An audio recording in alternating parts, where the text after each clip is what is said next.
What's up, peoples? What's up, peoples? What's up, peoples? It is your boy, MM2K, back again with my bro. I can't use co-hostess and none of that stuff because he don't like that, man. You know what I'm saying? I can't take my brother off today because he's gonna be in his bag. And even though this is my channel, I'm fearful that he might reach through the mic and throw me off my own channel today. This is gonna be a fiery episode. But with no further ado, let me introduce my good brother, Project Storm. Storm, how are you doing today, good brother? I'd be better if you could just say like the 4K 120 Stadia streamer or something like that. If you could just call me like something like that, I'll be cool. I mean, but all this co-hosts with the Moses and the co-host of everything, which was cool, and then you let that go. And all these other names, man. You call me all kinds of stuff, but I'm doing good, man. We have a whole lot to talk about, as y'all already know, and I can't wait to jump in. I mean, absolutely, get your popcorn. Man. Rev already told y'all what to do, man. Get your popcorn, your pizza, your Michelob Ultra, your. I'm sorry, old Milwaukee. Sorry. Get whatever you need to get and get ready for the fire, y'all. It's coming. I'm telling you right now, it's coming. Absolutely, absolutely. With that said, I want to shout out everybody in the chat. Storm, can you do that? Can you shout everybody out that's in the chat at the moment? We appreciate all of y'all. Thank y'all so much for coming through today. And while he's shouting y'all out, you know what I'm saying?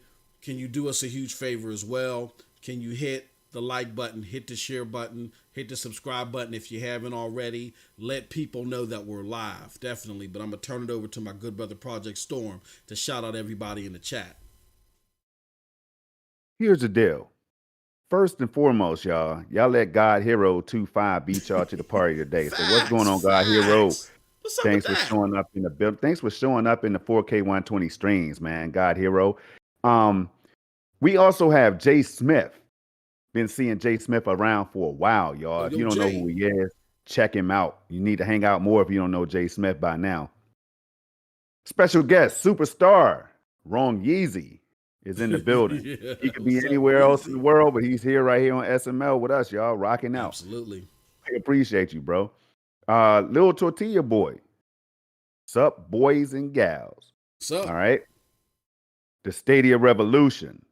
Stadia I repeat, Rev. The Stadia Revolution, aka Rev, is getting his popcorn ready. He already got his bag, man. No salt, I hope. No salt. Because we got plenty of salt, you know. Exactly. Plenty we got of enough salt, for you, man. brother. Wait till y'all see this. People are trying to put more on our tails, especially if you're a Stadia gamer, but we'll get into it. Romello Thomas is in the building, as usual. Dang. 2 bags in the house, man. 313 says he's ready. Hey, yo, we also have Ron Slusher, MM2K. Ron, what's going on, good Slusher brother? is always in the building, man, saying, what's up? You know how the Budweiser commercial back in the day with the frogs and everything, man? All that. What's up? All that. So we got also, all right, that's it. That's it so far, man. So more people will come in, I'm sure, as we go. Yep. All right, that's what's going on. All right, so we got a lot to cover today. We only got so much time, so let's get right into it. Let's pay the bills first. Of course, today's show is SML Podcast featuring MM2K and Project Storm. This show normally airs either on my good brother Project Storm's channel, so definitely go to the description, follow that link, make sure you're subbed to him. We did a hellified giveaway last week, right, Storm? Man, crazy stuff. Loved it. And MM, let me ask you something, man. Yes, sir. You pre-ordered Resident Evil Village, I hope. Yes, I did. Did you happen to get another Stadia Premier Edition? Yes, I did. So did I. If you got your Stadia Premier Edition already in your hands, in your household, hit that 1. Throw a 1 in the chat. You know what I'm saying? Yes. If you didn't and you didn't pre-order or whatever, you don't have to say anything. But if you got that, hit that 1. Put a 1 up, man. I got mine, so I'm gonna go ahead and drop that 1. Put your numbers up. Yeah. I got mine yesterday, as a matter of fact, man. So shout out. Definitely. We're giving some out. We're not done. Definitely, you're gonna want to stay tuned and be subscribed to Stadia Dosage platform, my good brothers. You never know, the Stadia fairy might come through again and be like, yo, not the Not the Stadia Ferry. The Stadia premiere ferry might come through and be like, yo, hey, we gonna bless y'all with a couple more premieres if y'all sign the Project Storm. I'm just saying, you don't know, you never know, you know. I tell you this. Somebody somewhere is about to make a profile called the Stadia Ferry. If they don't do it, I'll do it. Nobody ever know. I like Tinkerbell and all that. You know what I'm saying? Exactly. I did when I was a kid. I used to read Peter Pan and all that stuff, right? But I'm saying the Stadia Ferry is right on time. MM2K bringing you a bunch of joy, and we have a bunch of joy. We also we might be on the defensive side today because there's a lot of arrows coming our way, man. Hater arrows or whatever. Yeah. And there's so many that they might block out the sun. If you ever seen 300. Yeah. Hey, so that's how I feel right now, man. Like we've been doing this thing for a long time, and this is episode 29 just for SML alone. Just for SML alone, man. Episode 29. I can't believe it. So this many episodes, that means 29 weeks we've been putting this thing down, right? And for 29 weeks or more, we've been saying to people, the haters are real. They're out there. And we have questions as to why the haters are doing what they do, but maybe we can get into some of that this episode. So stay tuned, y'all. Go ahead and get your drinks, do whatever you got to go to the bathroom, do what you got to do, and come on back, because this right here is going to be one you don't want to miss. I guarantee you. Brother Little Tatia. As you can see, we also got new implementation. Shout out to our good brother Clive Linden, who showed us how we can highlight you guys' chats during our live sessions. It's dope. Wow. So I'm going to be highlighting you guys throughout the live stream. That's how we going to do it. We got my brother Little Tatia boy that was mentioned earlier. He said, I got my breakfast tacos here, so I'm all set for the show. That's what's up, good brother. And gotta have a breakfast taco. Tech loving mama in the house. Hey everyone, good to see you, tech loving mama, as always. All right, man, hold on. That's not it, MM. That's not it, man. We got Ray Sherrod in the building. We got this sneaky mug. Where's the eyeballs at, Ray? I'm calling him by his name. Ray Sherrod today joined us, man. He could be anywhere else, just like Wrong Easy. And Tech Loving Mama, MM2K stole. I like to say hi to Tech Loving Mama because she brings that positivity. You know what I'm saying? She's always brought the positivity. I mean, laughter, smiles, good wishes, and all that stuff, man. You will always hear me shout out Tech Loving Mama. If I don't, something's wrong. Y'all need to check on me. We got Cloudbusters in the house, man. G Millie's in the building. We have Geek the Sneak. Man, Geek the Sneak is in the building saying mine's arrived today. Junior Thanos is also in the house, and we got the spiritual advisor for MM2K, my brother, who desperately needs it at times. Clive Filling. Thank you for helping us out, helping us make SML a little bit more beautiful. We're gonna need it today because this is gonna be a fiery one. We gotta have some discussions. We gotta do what my good brother Next Gen 720, my mentor, good friend and founder of the Broadband Bullies, the crew tells people all the time. Sometimes you gotta take the biggest knife out of the drawer and cut the bullish out. We're seeing a lot of bullish storm. We're going to deal with it. We're going to address it. We're not just going to throw pies in people's faces, but we got to talk. We got to have some conversations today. All right. With that said, let me finish paying these bills. Of course, you got SML podcast that is co-hosted by Project Storm and myself. That airs either on this channel, the Stadia Dosage platform, or my good brother Project Storm's channel, 11 a.m. Eastern Standard Time every Saturday. On Sundays, you got a plethora, Platira, whatever you want, however you want to pronounce. I ain't with these English major mugs. We here to kick off our shoes and relax our feet. Whatever you want to say it. We got a plethora of content that is out there on Sundays. First and foremost, it is the aforementioned, the Revolutionary Storm. Also 11 a.m.s on Sundays, right, Storm? Eastern? This is all Eastern time that I'm giving you. 11 a.m. Eastern time every Sunday. Check out my good brother Project Storm and my homie Stadia Revolution, kicking the real facts, not watering anything down.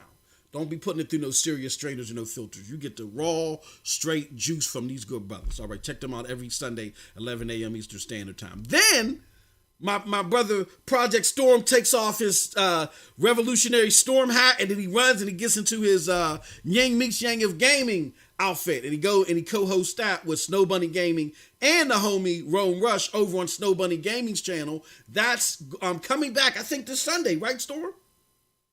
Yes, it is. This coming back. Unless something drastic happens, it's Exactly. supposed to be coming back, and we have a lot to talk about, y'all. We talk about everything gaming over there, and we have some disagreements over there, but it's all to make gaming more and a better place for all of you. That's all. Absolutely. Check them out every Sunday, 2 p.m. Eastern Standard Time. Every Sunday on Snow Bunny Gaming's channel. Once a month on this platform, Stadia, Dosage, Jack, Deslip, and I, we do a show called The Numbers for Stadia show. Check that out the first Sunday of every month here on the Stadia Dosage platform. We had a hell of a show the first time. You're going to want to check this one out. We got even some more stuff. We might even have a special surprise. I'm trying to work some stuff out. Y'all, I'll put it to y'all like this. I've said, hey, look, I've seen some numbers and I can't really talk about them. We working on something. Stay tuned to that. That's the first Sunday of every month here on the Stadia Dosage platform. On Wednesdays is SSC Podcast, a show that is also co-hosted by Project Storm and myself. Every Wednesday, we try to shoot for about 1 or 2 p.m. Eastern Standard Time, so definitely be in tune to this platform for that. And then on Thursdays, I think next Thursday we're going to run it. It's coming back. The Commission Podcast. That is a show where the PNTS gang get together. They chop it up, all things gaming. That airs on my individual channel, the MM2K Videos channel. Check that out on Thursdays. The frequency. Stay tuned for the frequency on that. With no further ado, let's get into it. Project Storm, what have you been playing, my good brother? Playing a lot of games on Stadia. When I say 4K 120, y'all, it performs like 4K 120 with my 3080 on my native PC, right? If you don't believe me, go out and check it out. God Hero has been up in there. Maybe Project Kill and others out here in the chat have seen glimpses of that. I know Squid. Look, he's right at the bottom of the chat right now, man. Absolutely. I was just about to call his name out. And Squid, I'm seeing a lot of games about Arizona, man. I know Squid. Shout out to Squid's cat, Zona. What's going on? You know what I'm saying? What's going on, Zona? Yeah, so I'm seeing a lot of things about Arizona, and every time I hear it, I think about Squid, man. So Squid's always showing that love.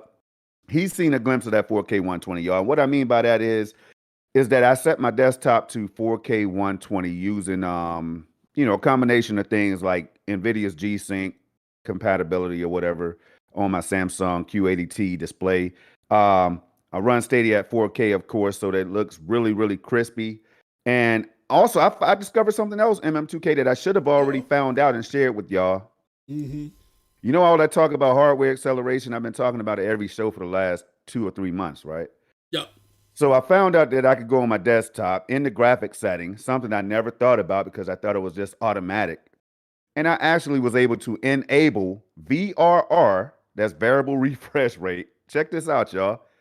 And hardware acceleration, I turned it on so that it's always on when I play.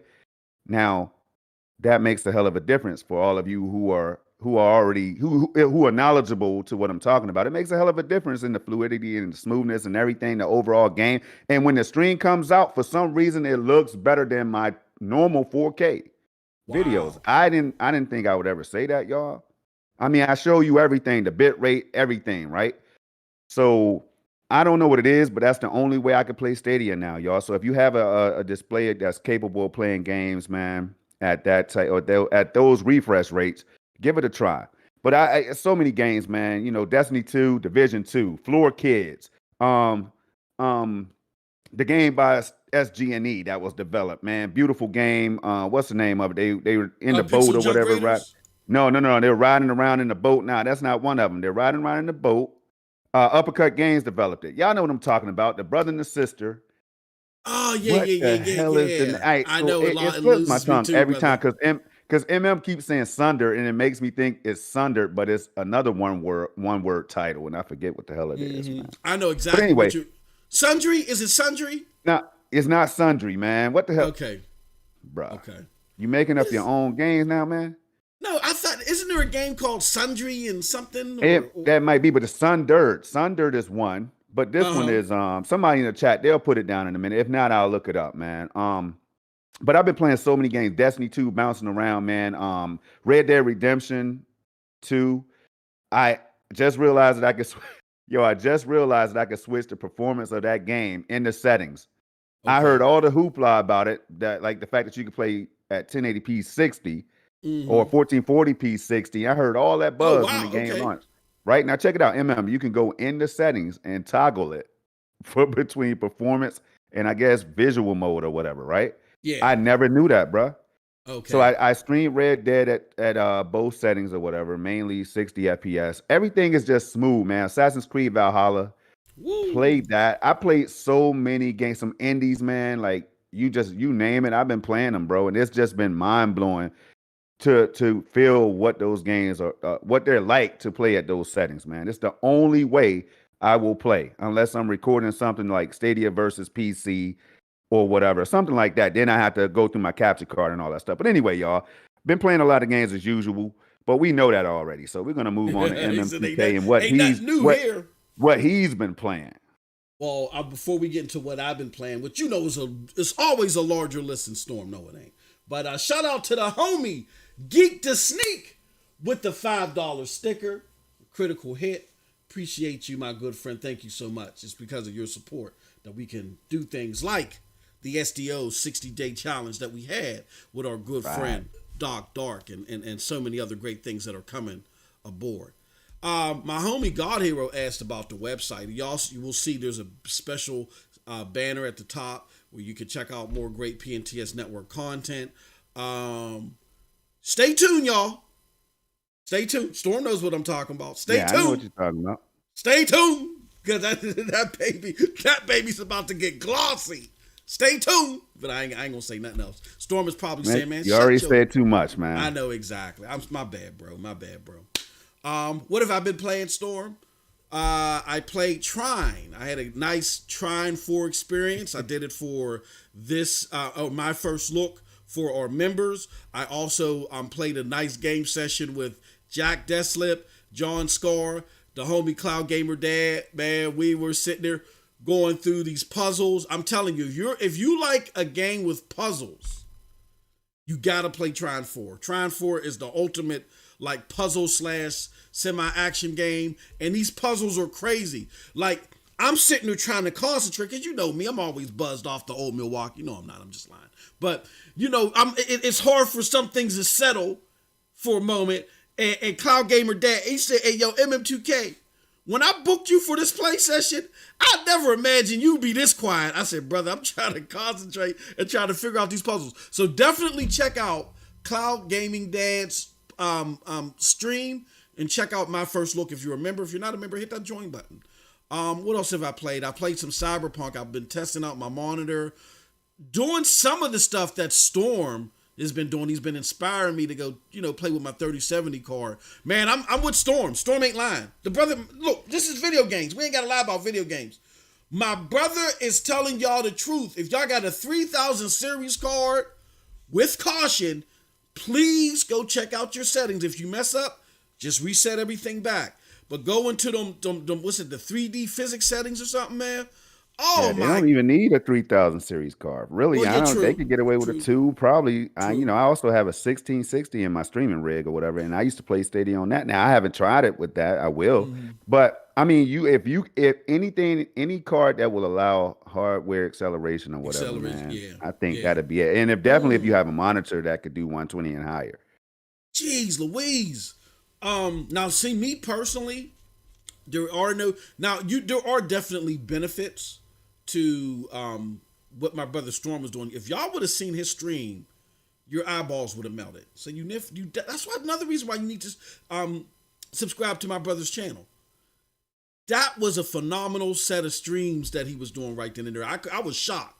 I was oohing and on. With that said, I was gonna say this is the first time I'm actually gonna agree with you. Normally I'd be like, yeah, man, I'm not. Don't flatter me or whatever. But this is the first time I'm really gonna sit here, because I went back and watched it. Like, how the hell is this possible? I said, how is my stream looking like this 120 right now? It's smoother than 60, and I watched it on my PC with the 120 set up. Then I watched it on my second PC, right, the streaming PC on another 55-inch TV, and it looked smooth on both.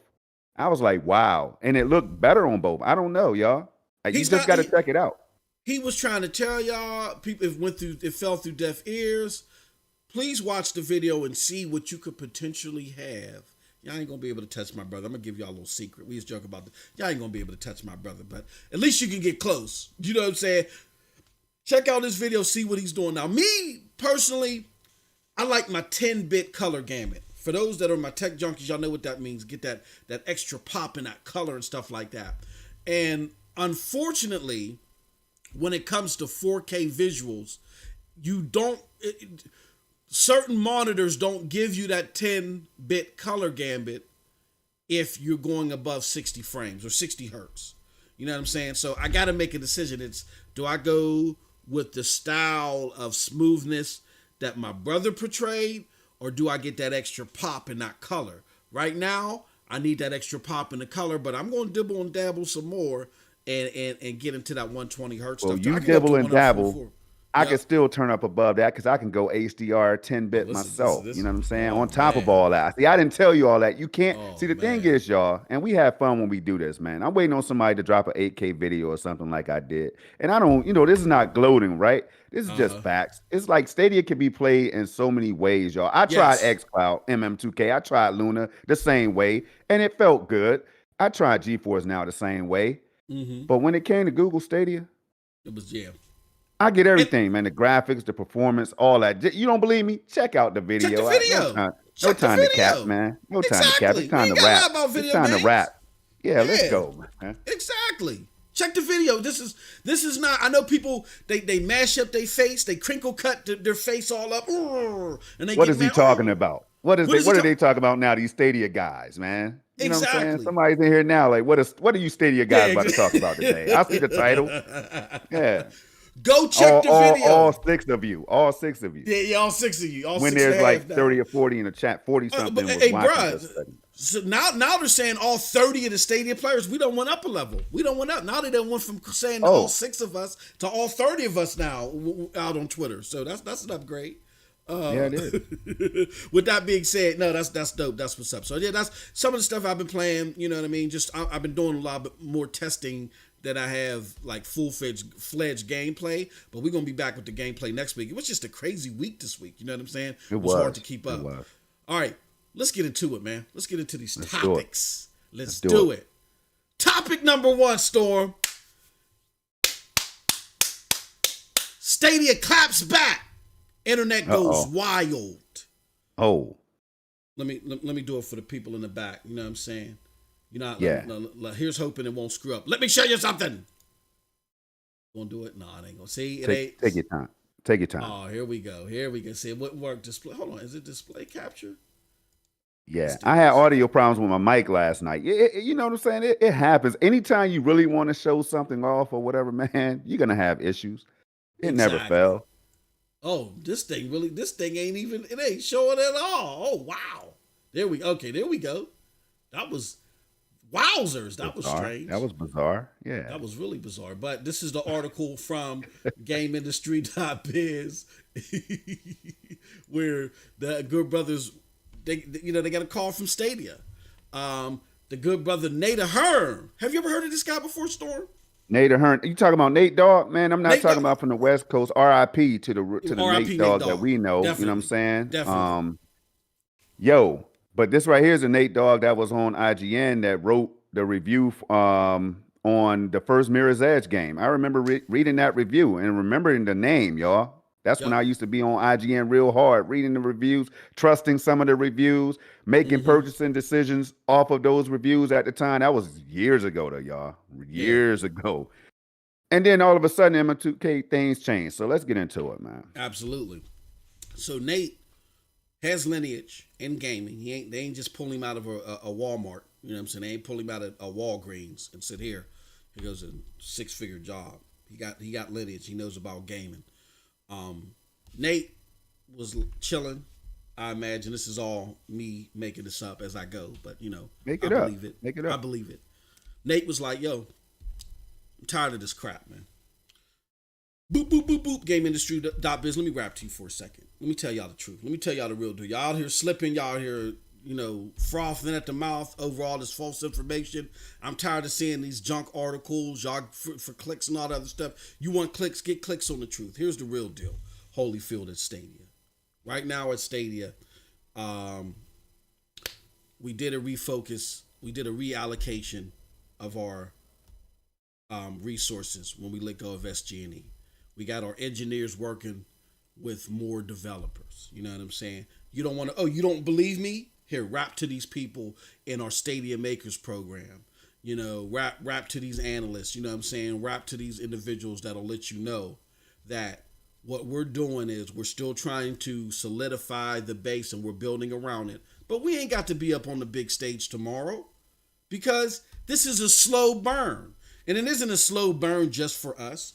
Everybody in the know, every single analyst storm has said that cloud gaming is not going to reach 8% at the most till 2027. We got time in this. Not saying that the technology won't be capable, but the general consensus with the average consumer won't be it'll only be at 8% in 2027 at the most.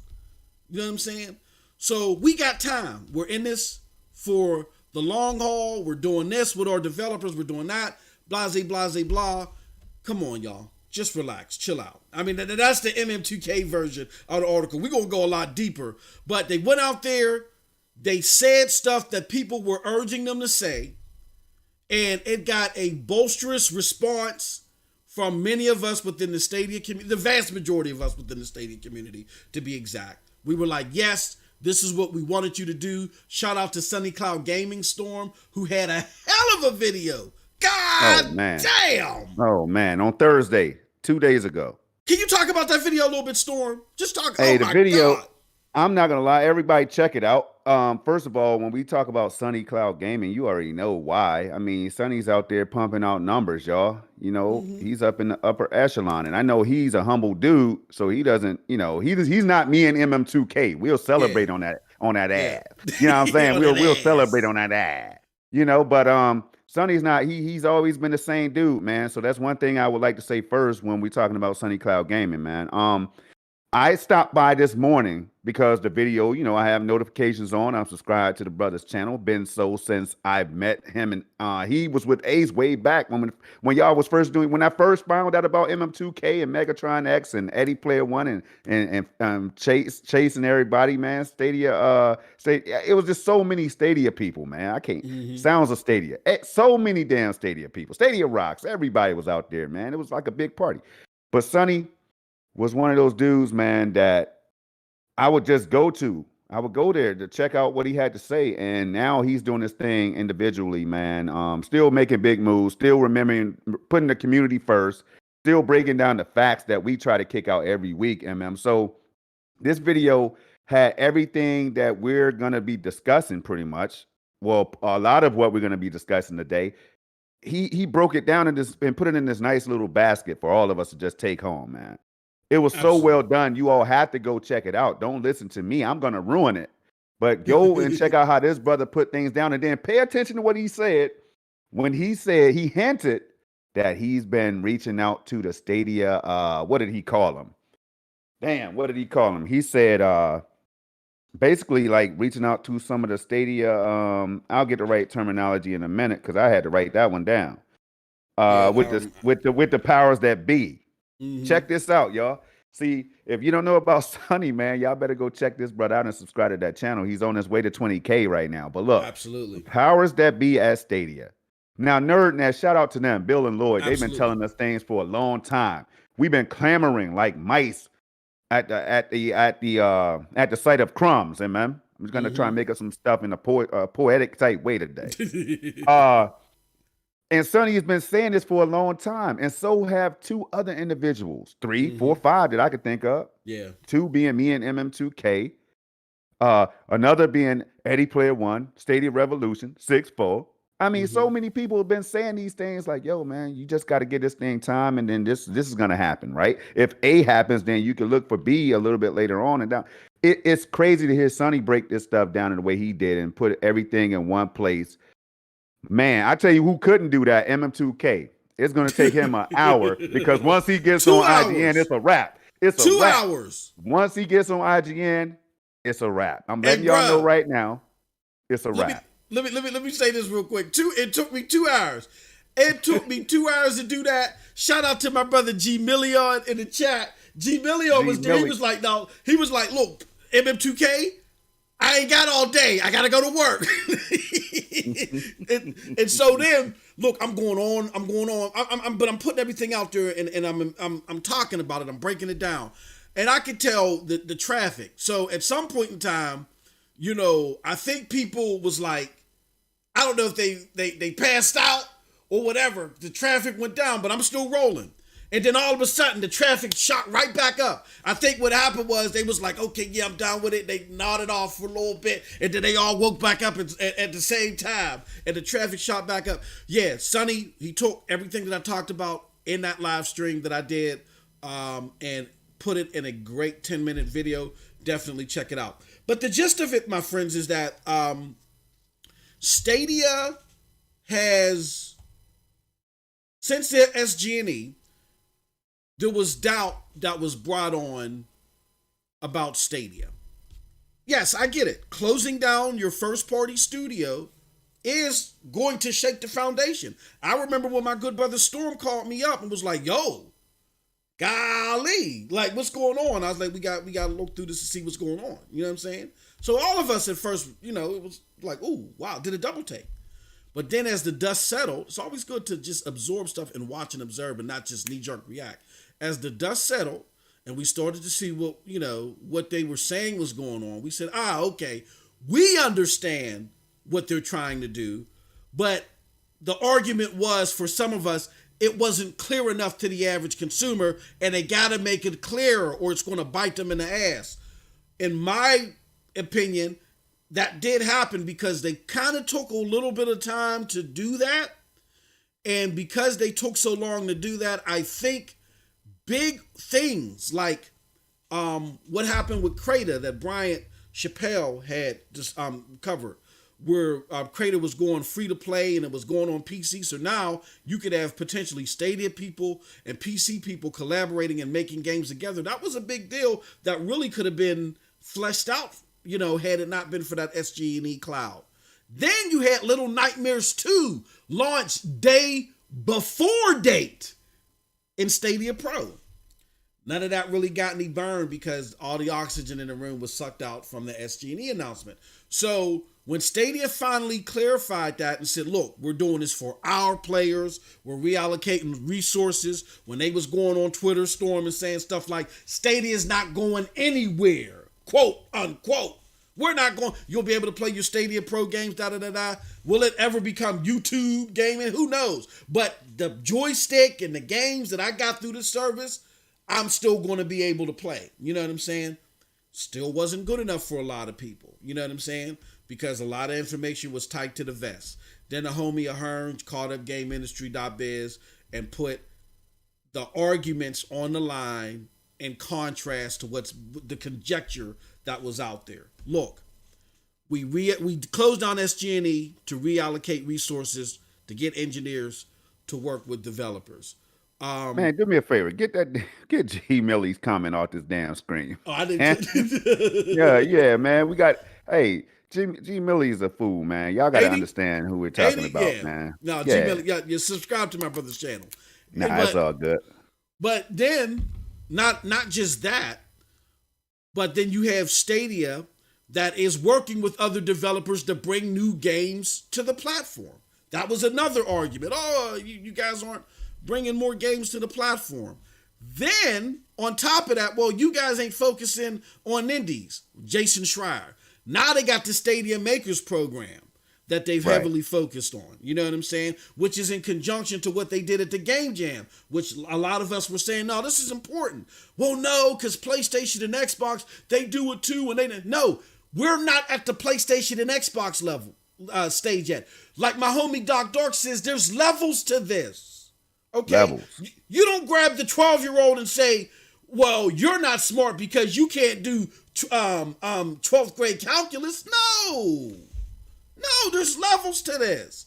So Stadia via Nate Ahern, addressed a lot of the core fundamental arguments that are out there that are quote unquote signs that Stadia was closing down. He shut down that conjecture with fact.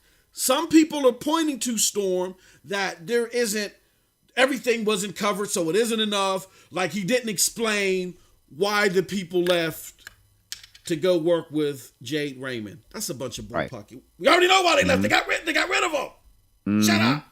So with all that being said, Storm, let's get we had them come out there and say what they had to say. We've had civil-minded colleagues like our good friends at Chrome and Box do articles that reiterated the truth, like how our good friend Sunny Cloud Gaming did. But then we had bad interpretations of this from IGN, Kotaku, people for clicks. We also had some peculiar internal chatter that we're going to talk about.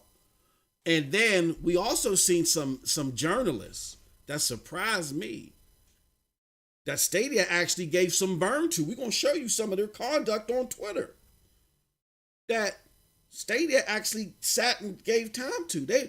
They seemed a little piffed and mad that some of us even like Stadia.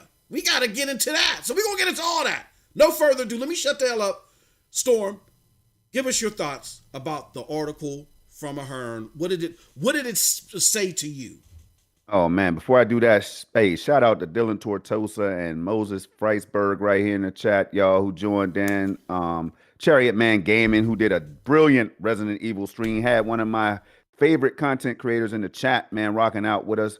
The homie Hip Hop Gamer and all that, man. Check that out, y'all. Like, it's just so much dopeness going on. Aminor out here, you know what I'm saying? Stadia is alive, but not well. Stadia has been a flop so far. But we're going to cover that. We're going to cover Aminor's thoughts right there. And I see what you said up there about the 120.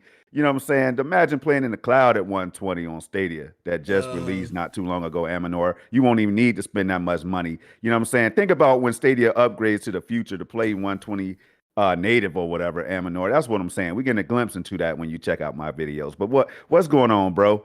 Here we go. What I thought about the whole thing was this is what we needed. This is what people have been asking for. They've been craving for it. Doc Dark. Shout out to the brother again, 1985. Y'all check him out. Big Xbox proponent, right? Yes. But also can roll up his sleeves. Well, he never has sleeves, but you know what I'm saying? He could do like 100 push-ups or whatever and then flex on fools. You know what I mean? And he could rock with Stadia. He doesn't have so much pride as a gamer that he can't even give Stadia a chance. So y'all already know by now. If you've heard of Doc Dark, you know he took on a 60-day challenge with that MM2K basically provided, and he passed that challenge, man. He made it through the full 60 days, and then he went on to say, you know what? I can see myself playing on Stadia, so I'm going to re-up my pro subscription. That's Doc in a nutshell, right? Absolutely. Now, but what I thought about this whole thing was this is what we needed. We needed somebody that has that megaphone that's going to say, look here, haters. Yep. Y'all don't punk us. You know what I'm saying? You don't control the narrative. You don't dictate what direction we're going in. Now, they did make an impact. They did make a mark on MM2K because you got a lot of people, millions of people who watch different content spread across different content creators or whatever that subscribe to these channels or whatever, watch their content, believe everything they say, just like an IGN and Game Informer and a Digital Foundry and everybody else, right? They believe they are heavily influenced by these journalists and these publications and these sites and all that stuff, whatever, right? Content creator. So this right here said to all those people, wow, somebody finally came out. We can't just try to punk Stadia anymore. Somebody's going to speak up. That right there is monumental, is huge for me. We didn't need that. We were going to do that because we're playing on the platform. We are just going to tell people, hold on, pump the brakes. Wait a minute. Before you believe this gossip right here, that Stadia is dead and that everybody left Stadia because Stadia is a sinking ship. Before you believe that, we urge you to think. And that's what Nate was able to do. Nate Dogg was able to do that, man. By going out here and putting that out right away. And I like that, man. Coming into a new role. And this right here is it's a little bit different than John Justice. I appreciated John's work and everything he did for the platform, right? He Yep. was cool, at one point. Like, shout out to Nerd Nest again. They jokingly gave him the title Superstar John Justice, or superhero John Justice. Superhero I John always say Justice, superstar, yeah. but the superhero one Superstar. episode, man. And I just went with that. It was a cool name, right? So shout Hmm. out to John, man. Wish him the best over at Facebook or whatever. And Absolutely. doing what he does. So, but I thought I think that speaks to the new gamers. I think that speaks to the Stadia gamers that's already on the platform and who are like teetering between like, damn, I do understand what these haters are saying, but at the same time, this experience, there's so many possibilities right here. You know what I mean? Like, because realistically, as human beings, that's what we're gonna do. We're gonna see things on both sides of the fence, Yep. right? Yep. Like, so this kind of gets out ahead of all that BS and it shows people like, look, you're going to be held accountable. When you put something out there, we're going to challenge that. I'm not saying that's what they're going to do all the time, but it just feels good. It feels good to me, man. It felt really good to see that out there. Yeah. I mean, first, what I want to talk about is like you'll hear this theme rather a lot today. Fact versus conjecture. Okay, conjecture is unproven opinion. All right. It's one thing when they don't come out and they leave. And shout out to Bill of Nerd Nest who says this, and I think he says this so spot on. Is that sometimes when you play things close to the vest, you allow for people to have these perceptions or for these things to just go wild. So when you don't speak up, a lot of times to just let this stuff fester, that's the risk that you run. So I'm with you, Storm, 1,010% that we need to see more of this. They ain't got to answer every little silly article, but it has had effect. You had a lot of yelling and screaming and kicking, but I think it's a lot of it's like it's the final gust. You know what I'm saying? It's the death curdle. You know what I mean? You know when you're about, if you're about, look, if Storm, if you're a repo man, right? And I done had this Jaguar or BMW and I've been flossing through the town and I ain't been making no payments, but Yeah, man. ain't nobody, you know what I'm saying? Ain't nobody challenged me. I've been able to say I'll pay you when I want to, click. Right. But Mr. MM2K, you got to pay you got to pay your lease. Man, I'm MM2K. I pay you when I want to. Come and So catch pretty me. much like Big Worm, Debo. Exactly. Yeah, Big You know what I Worm. mean? Exactly. And I'm just flossing through the town, and then here come Project Storm with his tow truck, and he's locking up the car. And I come out the crib, and I'm like, no, wait a minute, wait, how dare you? Dare you take this car? This is my car. And Storm is just looking at me with his pipe wrench, like, bro, I'm taking this car. You ain't make your payments. And then I'm like, then I'm pleading with him, but brother, hold on, let me get my ATM card. It's in my back pocket. Let me swipe it. Nah, brother, you should have done that a long time ago. I got to take your car. You know what I'm saying? And then I'm just sitting there kicking and screaming and crying because now I can't floss through the town irresponsibly, not with nobody checking me because I just got checked. That synonymously is what's happening here. A lot of the doom and gloom, a lot of the conjecture, the unfactually proven stuff was going around unchecked because the people in the know really wasn't profoundly saying something. They were saying stuff, but they weren't saying it profoundly. And now that it's been profoundly said, you now have people coming out of the woodwork that don't want to focus on the fact that they were just saying, oh no, Stadia is winding down. That's what they're doing. They just don't want to tell you. Now that Stadia has come out and said, we're not winding down, they want to talk about everything else. Well, Xbox doing this, or they ain't got this and they ain't got. No, that's not the subject matter. The subject matter is that Stadia was supposed to be winding down. Nate Ahern and company came out and just told you that's not the truth. I believe the direct quote is, let me see if I can find it, and let me put it on the screen for all of y'all to see. Yeah.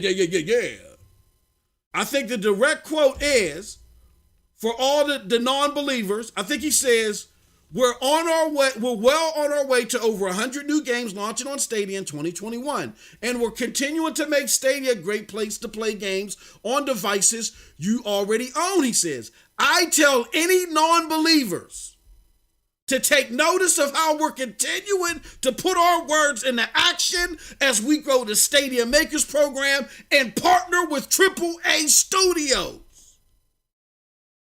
So all that stuff that y'all were saying that they're winding down, they're just packing up the boxes, they're heading to Kansas. The brother man just came out here and shot that down. Okay. Man, I mean, isn't it beautiful though?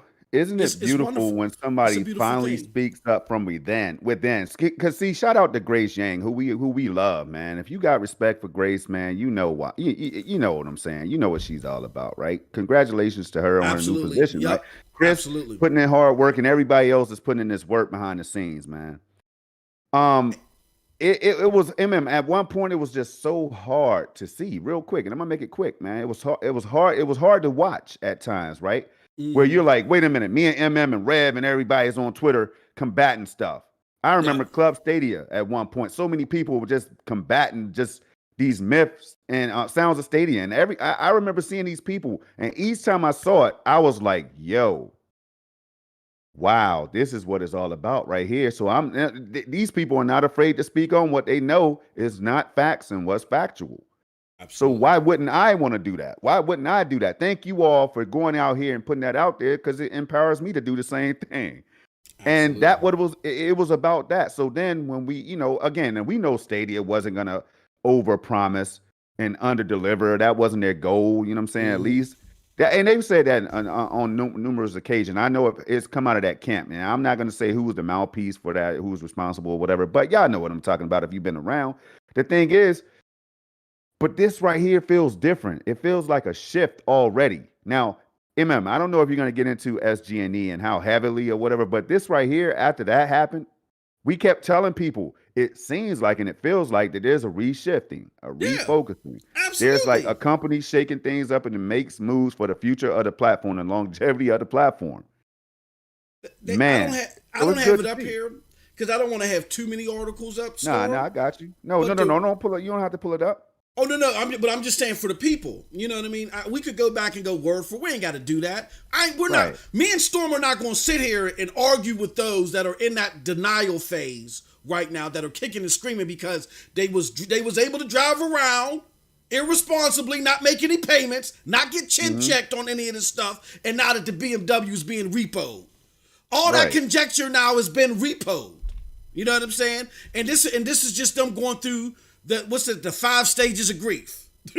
And what stage number 1? Ain't it denial? It's denial. They're going through denial. Oh, well, now I'm hearing stuff, Storm, like, oh, well, that's what they're saying. Huh? So you're trying to tell me that Joe Blow Schmo can come up with an op-ed or come up with something and say, you know what, I think that Stadia is going to close down. They're going to shut down all the games. And the only game that you'll be able to play is stacks on stacks on stacks. I have an answer for that when you're done. And that holds the same amount of weight as Nate of Google coming out here and saying, look, I'm going to directly address a lot of the innuendo that's out there and say specifically, no. That's on the same level as that? Hell no. Well, I'm sorry. I'm going to let you answer that, Storm. So real quick, yeah. So what had happened was, it's not on the same level. But what had happened was, MM2K, see, big YouTuber X decided to make a video, for example, and big journalist Y decided to drop an article early on when they didn't really have a control in their hands to play Stadia and experience what we, the Stadia gamers, the Stadia community, was experiencing, right? Mm-hmm. So they wasn't feeling, they didn't see the same, they didn't have the same looking glass that we had, man, to see like the future and the possibilities for this platform, the capabilities of the platform as we broke down the tech with the help of Dosage and Random Noob and others, right? They wasn't around for all that because they didn't bother asking the Stadia community, man. Remember we talked about this a while back, right? So then if you had bothered to interview, let me see, Charles Oren, you probably would have got some answers, man. You would have got more answers dealing to Unitrick and people who have been around to even know about to understand Stadia, even if they don't 100% rock with Stadia. You know what I'm saying? And that, look. So what I'm saying is, so you have people out here, right? That that are responsible for all of this. And that's my point. That's the point I'm trying to make. There's people out here who planted that seed, MM. And that's why you're seeing so many people starting to catch. Now it's a catchy trend. Clickbait time. Clickbait time. Yep. Clickbait time. You see what I'm saying? I just made a song out of it called Clickbait Time. You heard it right here on SML Podcast, episode 29. Y'all, you see how easy that is? If I want clicks, I talk trash on Stadia, man. That's how you get it easily, because the internet is going to be looking for it to see, wait a minute, is Stadia for me? Oh, wait a minute, these guys are saying it's bad, and thousands of people have watched this, and they put hundreds of likes on it, then it must be true. So now you have an easy way to get clicks. So I want to address something. Here goes a tweet. I'm going to put it up right now. Let's talk internally. Let's have a conversation. Let's do it. Let's take the biggest knife out of the drawer and cut it out. Because again, like I said, I think we've had to, and again, I want to say this. I'm of the belief system that you can't be wrong for having an opinion. That's not what I'm saying. If you feel a certain way about something, you're entitled to exercise and roll around in your opinion. That's your opinion. But that doesn't make your opinion fact. We're all allowed to express ourselves and have opinions, but that don't make it fact. Facts, when it comes to understanding and growing your knowledge base, reign supreme. That's why when people say, oh, you know what I'm saying? Well, when you bring up prior facts and stuff like that of people saying this and that, I don't care about that. No, you have to care if you care about the education of people. If you only care about people listening to what you have to say, then I think you're on the wrong place. Social media should not be your psychologist. Man. You need to call up a shrink. That's it. We're not a good psychiatrist. We're not good at that. You got to know the psych, to sit on the couch, all the other stuff. They do the evals, all the other stuff. Social media is not good for that. But if you're looking to get informed or inform individuals, then if you're coming at from a lane where you want to grow someone's knowledge base, then facts reign supreme. Okay? They reign supreme, period. Nothing outweighs facts, not feelings, not hopes, not aspirations. Let me give you a prime example. Let's just say if instead Nate Ahern came out and said, well, a lot of people thought we were closing down. Let me tell y'all, you're right. We're winding down. Stadia was a great venture, but we're just not feeling it anymore. I'm going to go vacation out in the Bahamas. Phil Harrison is going to go back to UK. We're done with this. And let's just say following that news, Project Storm and I go on air and we say, well, you know what? Nah, I feel Nate Ahern put that out there as a smokescreen, and Storm is like, yeah, me too, MM2K. I don't believe. That's conjecture. That's opinion. That is not to be weighed on the same level as factual proof. If you're having discussions purely in the realm of building your knowledge base, if you're having discussions to express your feelings, to let out your inner thoughts, that's something different. And that's why people come to the community and they say, oh, you're having that conversation over there, I'm not going to entertain it. And there's nothing wrong with that, because they want to grow their knowledge base. They want facts. For those that are either entertained by the filling circle or want to participate in it, those are conversations for them. But what we've had in the communities, we've had too much blurring of the lines. The filling circle, yeah, this is what I feel. I think this. No proof, no evidence, no facts, no charts, nothing to back it up. They want those conversations put at the same level as knowledge-based conversations. And for the consumer base or for the community that wants to build their knowledge base, no. So you got to understand what you're dealing with when you go from platform to platform, when you go rather from conversation to conversation. We here at the Stadia Dosage, Project Storm and myself, we are here to help you build your knowledge base. We are here to separate fact from fiction. So I'm going to shut up and turn it back over to my good brother, Project Storm. Storm, what do you think about the conversations that we're having in the community? Well, let me do this real quick. Can I read this real quick, Storm? And I promise I'll shut up. Man, I want to get you. Want. Somebody came out there on Twitter and said, look, I feel some way about the Stadia community because you guys no longer know how to appreciate different opinions. And you guys have a problem with that. And I clarified, I said, no, we can appreciate different opinions. I appreciate different opinions. Let me explain how in this tweet. I said, here's the problem in response to that.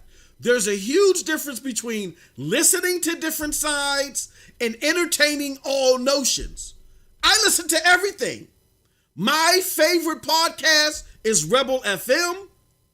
They hate Stadia. I continue on.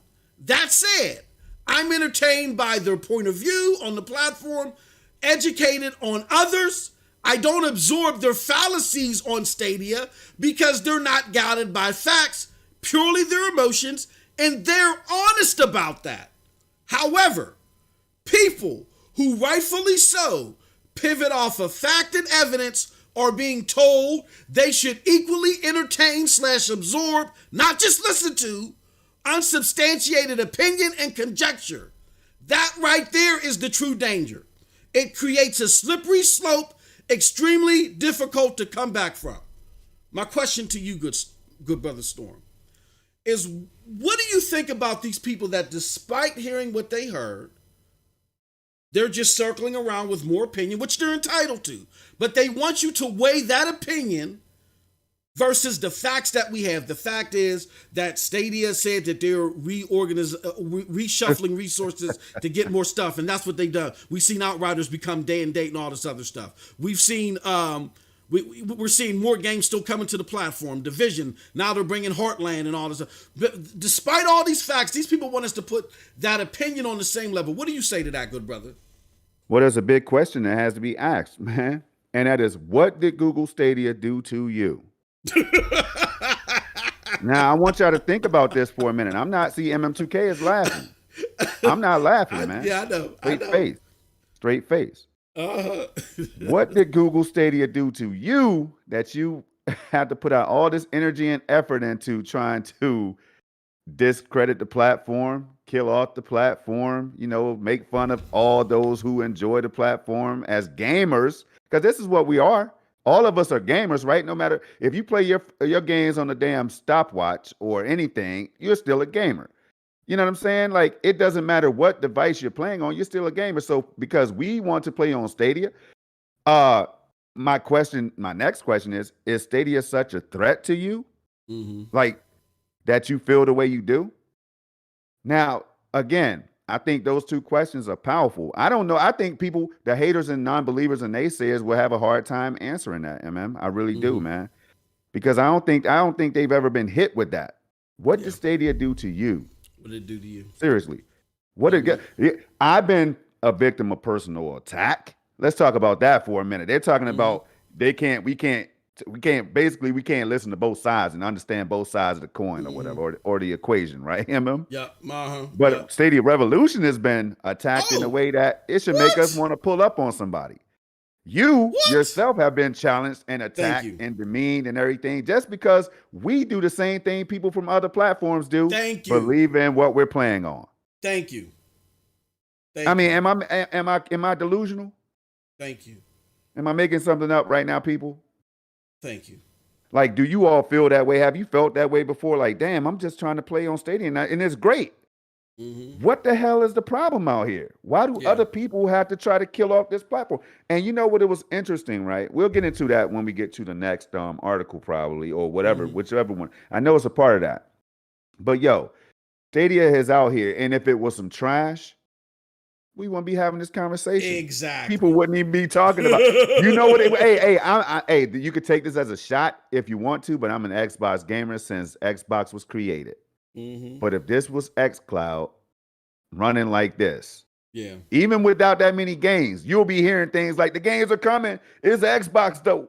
The games Yeah. are gonna come. It's Xbox. Halo and everything is coming though. You'll be hearing that. Yeah. But you but because xCloud doesn't perform like Google Stadia does, they don't even talk about it in MM2K. Yeah. You might see some people playing it, but you're not going to find it as wide. How the hell does Stadia content creators put out a higher volume of content than Xbox gamers? Yeah. Man, get the hell out of here with all that. You see what I'm saying? So this is the problem that we have right now, man. How do I know it's a fact that Stadia is hated on by these people that write these articles and these people that say bad things and attack us? It's because we live it. We live it. That's how I know. So, this will probably be the answer to a lot of your questions about Stadia, y'all. Why? When people ask us like countless times, why do they hate on Stadia so much? I don't understand it. Damn, I just don't get it. I'm looking around like Obama, like the GIF on Twitter with my Yeah. hands up that you've used Mm-hmm. several times. Like Yep. I don't know what the hell is going on right now. Yep.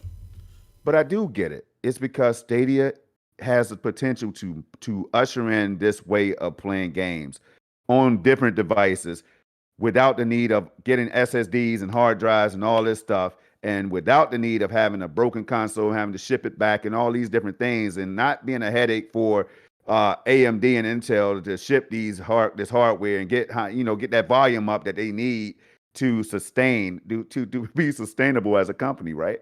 They Yep. don't have see people fear that. That's where we are right now in 2021, man. There's some fear mongering going on. Yep. But look, I digress, man.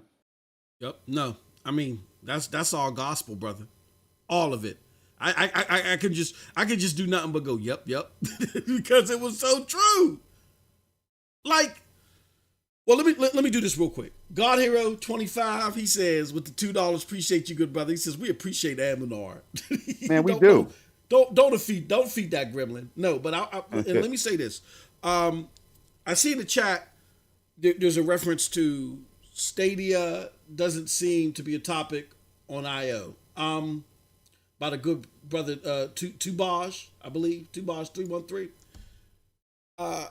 To that, it's twofold. Number one, there's like a semi topic about Stadia and Flutter.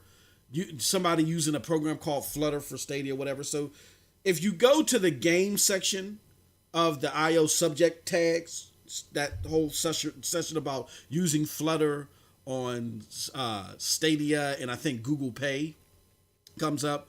But besides that, no. Here's the thing. I know it was something that was kicked around.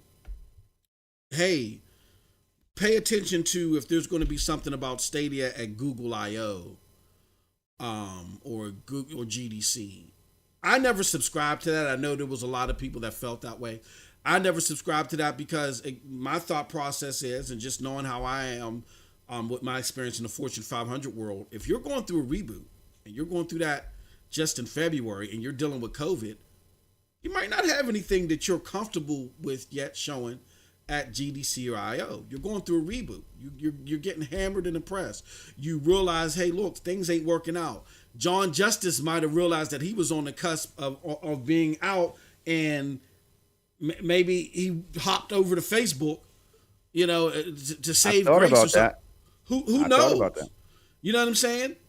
So again, them not showing up at IO or GDC doesn't concern me. Even if they don't show up to E3, it doesn't concern me, because what I want is I want them to, if they're going to do this reorg and this refocus, I want them to do it right. As long as I still get the games that I want, y'all can just do a connect. You know what I'm saying? This time around. this time around. Now going into the future, yeah, we need to see some stuff. Y'all can do a connect to get us jumping out our shoes and socks. You know what I'm saying? Later in the year or whenever you're ready within the year. You know what I'm saying? I'll be happy with that. Just continue to provide the games. As Nate Ahern said, the non-believers are going to watch what we do. Watch what we do. I'll tell any non-believer to take notice of how we're continuing to put our words into action. That's what you're going to want to. That's what I want to continue to see.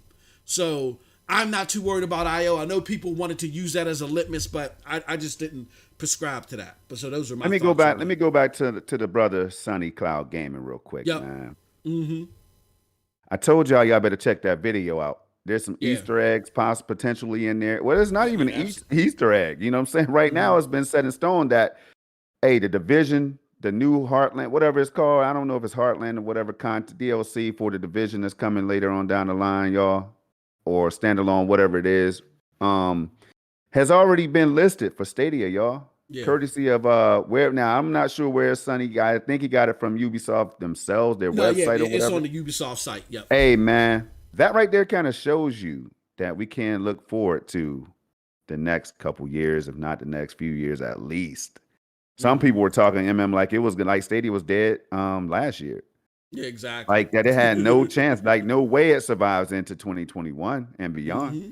But look, man, again, I just want to throw that out there because, man, I mean, I think it's a good thing because we definitely will always have something to talk about, you know, so it's a good thing that we have the haters out there and all that, the non-believers and you know, because it gives us stuff to talk about easily, more things to combat in the best way that we know how.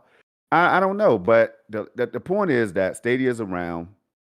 And you can see the moves being made. They like somebody just said, you and Clive Illenden and others, they don't just hire people. You let those people go and then you make the announcement. Hey man, look, sorry y'all, we let you down. You know what I'm saying? You just let that go and ride into the sunset and say, we tried. Stadia was one of the best technologies out here. You know, it will help usher in a new way to play games into the future.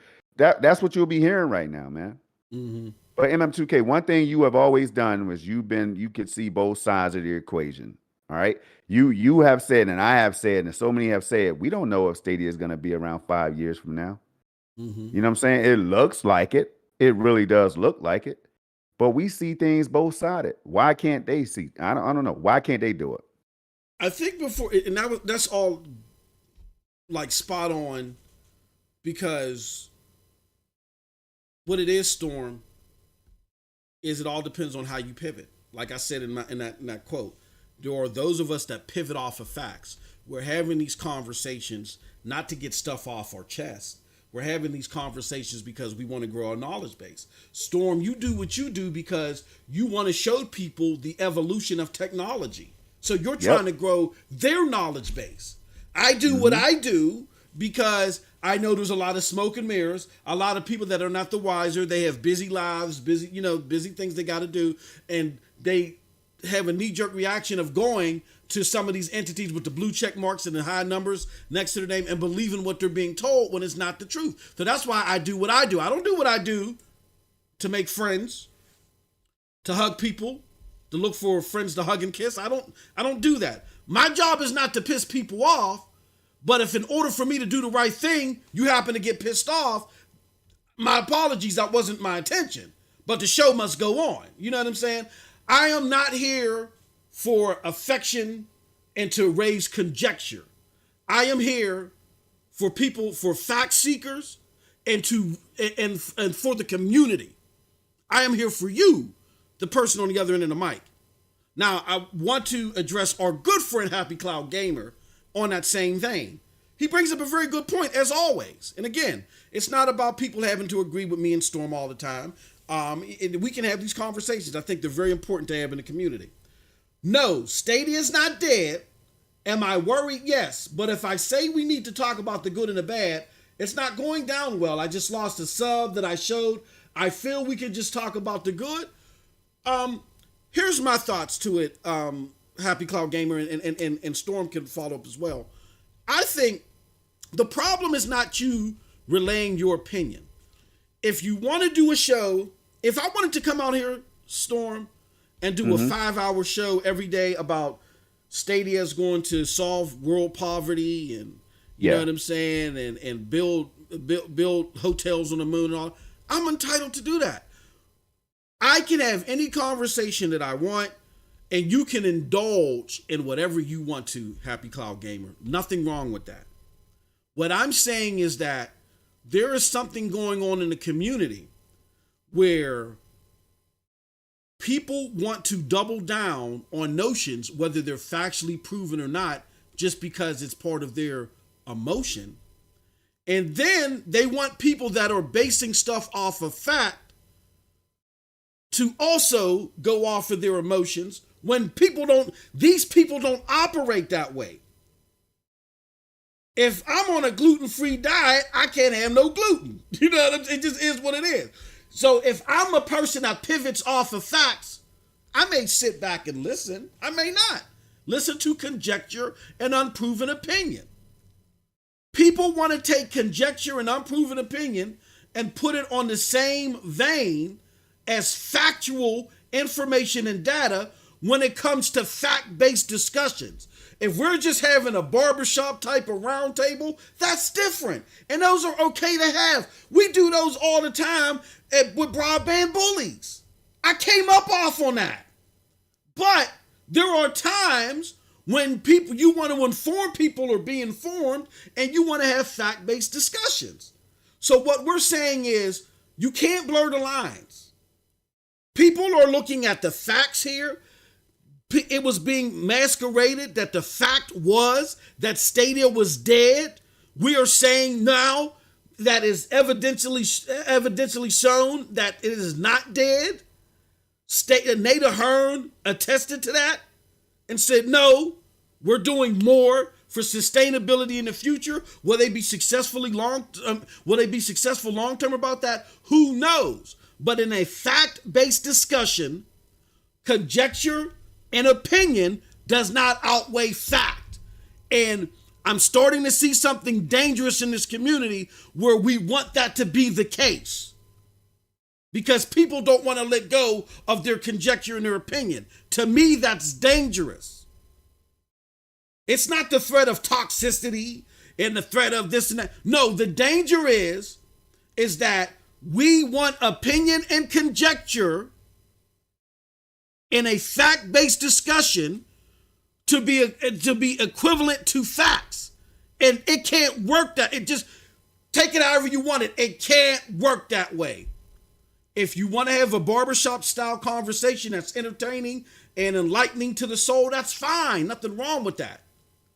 But opinions don't outweigh facts in a fact-based discussion.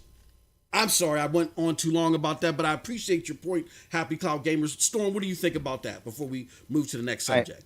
I agree. We can wrap that one up because I agree with what you said. You know I do. Yeah. So, but no, I get your point, Happy Cloud Gamers. Just we got to put things in a proper bucket. My good friend, you could talk about whatever you want. You could talk about the good and the bad. I feel like this. This is how I feel, y'all. This is what I feel. And that's fine. That's okay. I did podcasts like that where I went on my opinion. I'm sorry, go ahead, Storm. Yo, no, I was gonna say shout out to Cloud Gamer 201, man. And we also had Daryl Smock. I don't know if I shouted out Smock Jr., man, but you know Smock Jr. If I missed you, bro, that was my bad, man. You know what it is around here. So Cloud Gamer 201, if you could pull that up, man. I don't know if you can or not. It's right. It was a nice little nice paragraph near the bottom. It says, in my honest opinion, I love all cloud gaming platforms. Stadia, GeForce Now, Amazon Luna, xCloud, and even PlayStation Now has grown on me. But we need to be civil about our opinions on good and bad. Now I do agree with that, and we know how to do that around here, right? Yep. But sometimes Cloud Gamer 201, my friend, man, it's just you can't. Again, we talk about those arrows that I brought up. Yeah. You know, so I try to conjure up an image of all these arrows like on 300 coming at you if your Stadia, right? And then all of a sudden the sky is blackened with arrows. It's like, if you have the means to retaliate, do you just let them continue to send those arrows, or do you just spread the truth and then that's your way of retaliation or whatever? Like, so it's fact checking is what we do. And it's kind of like, if you don't fact check, then the average Joe or Tom or whatever is gonna come by and they're gonna be like, well, I see the Stadia thing right there, and I heard it just took thousands of arrows, and they're gonna keep on going. They're not gonna give it a chance. They're not gonna pick up the controller. They're not gonna give it a chance, right? So what we're trying to do is shoot all these false narratives down, man. Not defend the platform, but at the same time, who cares if I'm defending the damn platform that I pay money for and I love? Then I'm gonna do that. First of all, let me stop trying to be nice about it, man. Like, here's the deal: if I spend my money, how the hell are you gonna tell me what to do with what's coming out of my pockets, bruh? I don't get. I'm gonna wait for that. I'll wait for that, MM. Bruh, Why I don't the hell? get it. Why am I gonna sit there and let you tell me what's going on when I don't even see you with no control in your hand? I don't see you out here trying to be a part of the community. I don't see you with Stadia 100 on your videos or your articles. So you see what I'm saying? So it's kind of like, no, we're not going to sit here, and everybody's not going to sit here and tolerate all that. And then my brother Smock said he reiterated the positivity piece and all that stuff, right? And he's right as well. But Smock, man, bro. Now we know, hey, bro, with all those thousands of arrows coming at you, they're coming from one side. They're trying to kill you. Because you play on Stadia, bro. All those arrows are meant for you because you're a Stadia gamer. If you have the ability to form up, are you going to sit there and just say, nah, I'm going to let y'all handle that storm? Or are you going to pick up your shield and sword? Or are you going to go and you're going to go back at the BS? Yeah. I want to say I know what Smock was trying to say, though. I know what Smock was trying to say as positive as possible, because that's what we really need. And we do. We want the positivity. But at the same time, obviously, Nate Ahern had enough of. They've been paying attention to it. Grace reminded us. Grace Yang, y'all, former community manager, who did a wonderful, fantastic job, by the way, and played games with me and others in this community. Outcasters or whatever is just one of them. I mean, y'all, that's what I'm talking about. So yeah, it's a piece of plastic. It's just cloud gaming. It's all that. But other people on the outside, MM2K, they look at it as more than just plastic and cloud gaming or whatever. They take it to the next level. I don't know, man. I don't know. I mean, you could be vocal or you could choose not to say anything. Keep enjoying games. It is what it is. But I choose to speak up. So here's the problem. Also, with the whole positivity thing, which on the surface it's true. But another problem that we see in the community is that call for positivity only comes out against one group. Now we may hear, oh no, this is for everybody, but them calls for positivity only come out when the Stadia Pro people have something to say. I'm just gonna say it, because like I said, we gotta have this conversation. When I be getting attacked, which it don't bother me. If y'all think some of the silly stuff that's being said here bothers me, what I need y'all to do after the show is go look up Best Damn Podcast, period. Put in MM2K, go to next year, and then watch one of those shows there. And then lift up your jaw and be like, oh, okay, yeah, MM2K. Yeah, because it's definitely going to drop. Yeah, MM2K been through Fight Club. This ain't nothing to compare to what MM2K's used to. It don't bother me. But when I quote unquote get attacked the way it's been described in this community, nobody came out and said, oh no, don't say that to him. Even though we don't agree with him, don't say that to them. Nobody did that. I had one person come behind the scenes and say, ooh, that's a shame that happened to you. Hey, never said anything in public, but said, oh, that's a shame that happened to you. And what about their business? When my brother Stadia Rev got attacked, nobody came out except my brother Project Storm. My brother Project Storm came out, called it out. And I've seen others that got attacked. Yep. So that's why I say, on the surface, yeah, of course everybody with a civil mind agrees with that. But that's being used as a shield to try to silence people that want to project their fondness of this platform, and B, challenge non-factual conjecture. As soon as you challenge the non-factual conjecture, oh, you're being toxic. See, all right, now we got to make a grandstand here. Let's put out a newsletter, right? Yeah. But then when the other side says something, there ain't never no newsletters, no grandstanding, none of that stuff when they do it. Never. It always comes out directly after the pro stated. So that's why I said I don't subscribe to that. I got into a Twitter battle of the minds about a week ago, and I said I don't subscribe to that toxic. Y'all don't know toxic here. Trust me. It's some bickering. But whenever the quote unquote bickering happens on one side, you don't hear a peep. Like I said, somebody had the audacity. They had me. Oh man, I feel bad that happened to you. All right, gotta go. See you later. You know what I'm saying? Yep. So I don't subscribe to that. What I am subscribing to is I think the true danger is that for whatever reason, I ain't gonna get into the agenda, whatever the case is. For whatever reason, people have their issues more so often than not with Stadia. And they want to voice them. But because they want to elevate those issues, but they don't have facts behind them, they want to blur the lines between facts and opinion. That's dangerous. Because that happens nowhere else. That happens in no other community, and I'm only seeing it profoundly happen. Now, that's what I'm seeing happening here. And I'm urging you all that if you pivot off of facts and you want to grow your knowledge base and you don't want to get into the heart-filling, well, my opinion conversations, then fine. It's healthy for you not to engage in that if you want to pivot off of facts. If you do want to engage in it because it's entertaining or it's a good stress reliever, whatever the reasons are, then engage in it. But if you're purely looking for facts and somebody on the flip side is just giving you unproven conjecture, it's only common sense to say, oh, well, that's not for me. It happens everywhere else. And the precedent that's being set constantly in this community is that the people that like Stadia got to be humble about it. We got to talk like that. Yeah, I'm going to call you up in the middle of the night and talk about. We got to be like that about Stadia. Everything else, ooh, you said something bad about GFN. You said something bad about Xbox. I'm coming out, and no toxicity label is attributed to any of those comments. True. Only to the Stadia comments. That has to stop. Because it's obvious. That's the true danger here. Okay? And we're starting to see that rear its ugly head because people's conjecture now has been heavily stifled by the facts that have been presented, period. I think that's it for the internal discussion. That's it. You know what I'm saying? So let's move it on. Let's talk about the external discussion.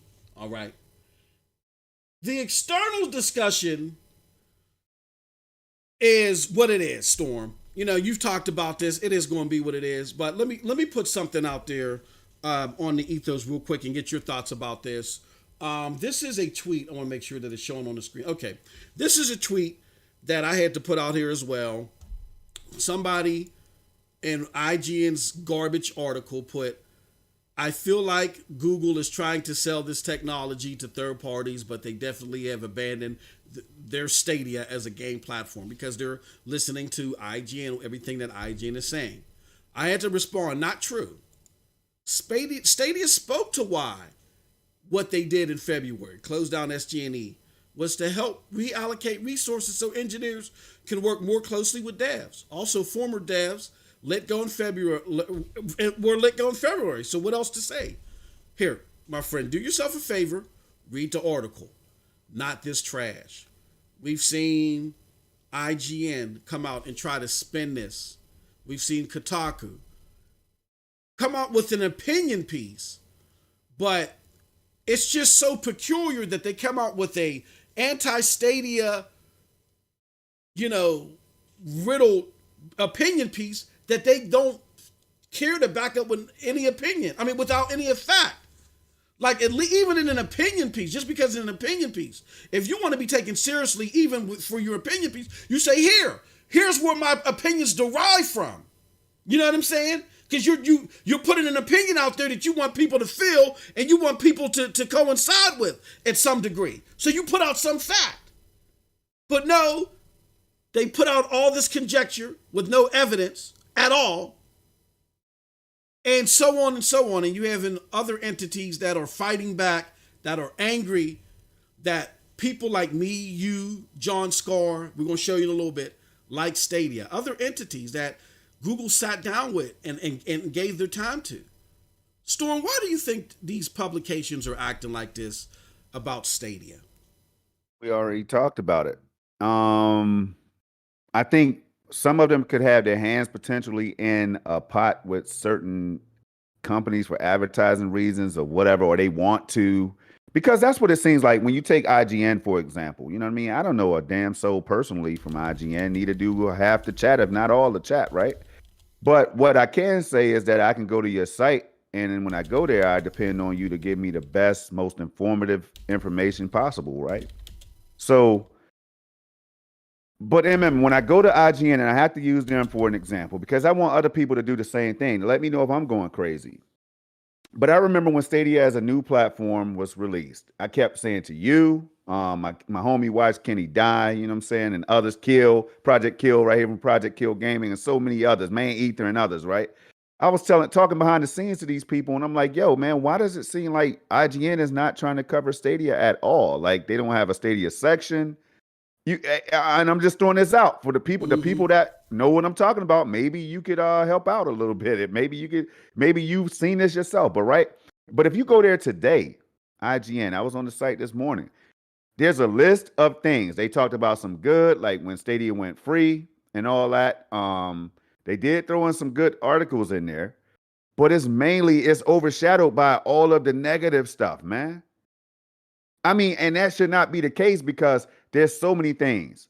And they did have, I don't know, like Cyberpunk, they had to talk about that. But if you look at the list of things and how it's worded, and then go look at some of the content and context in those articles or whatever, man, it's crazy. It's something's not right. Something's not right there. And it's kind of like, what, again, did Google do? Do they think that Google is going to monopolize cloud gaming or something? Mm-hmm. You know what? Or just gaming in general, so that, you are going to lose access to all your consoles and all of your PCs if Stadia lives. Mm-hmm. I mean, I don't know what other reason. I don't know what other reason it could be, man. I think, and again, this is just my opinion. I go back to, because I was covering this stuff early. I remember Gamer Tag Radio that I don't listen to anymore because I can't deal with somebody like Paris who likes to put out a lot of conjecture and speak about it as fact. And then when you say, hold on, Paris, that's not true. Here goes the fact. He gets angry and upset.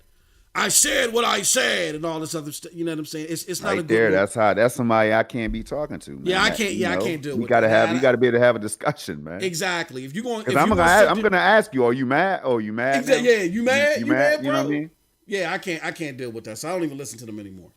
But when I did listen to them, and all of us, a lot of us that like listened to the show, that was in the Discord, we were all excited about the advent of Stadia because I was just happy because I was, tinkering with cloud gaming for the last 2 years prior to Stadia making its grand announcement. A lot of people were happy because they just thought that Stadia was going to represent a better version of Game Pass than what Game Pass was at the moment. You got to remember, this was 2019, and Game Pass wasn't the darling that it is now to the media. So a lot of people were laughing at Game Pass. You couldn't give away Game Pass. You couldn't give it away. 2018, 2019. So people, when they heard Google was coming, they said, oh, Google can't be coming this late in the generation unless they're going to do a subscription model. This is going to be great. Google got a whole bunch of money. Yoo-hoo! That was the thought process. And when that thought process was proven wrong, they turned the pitchforks on Stadia.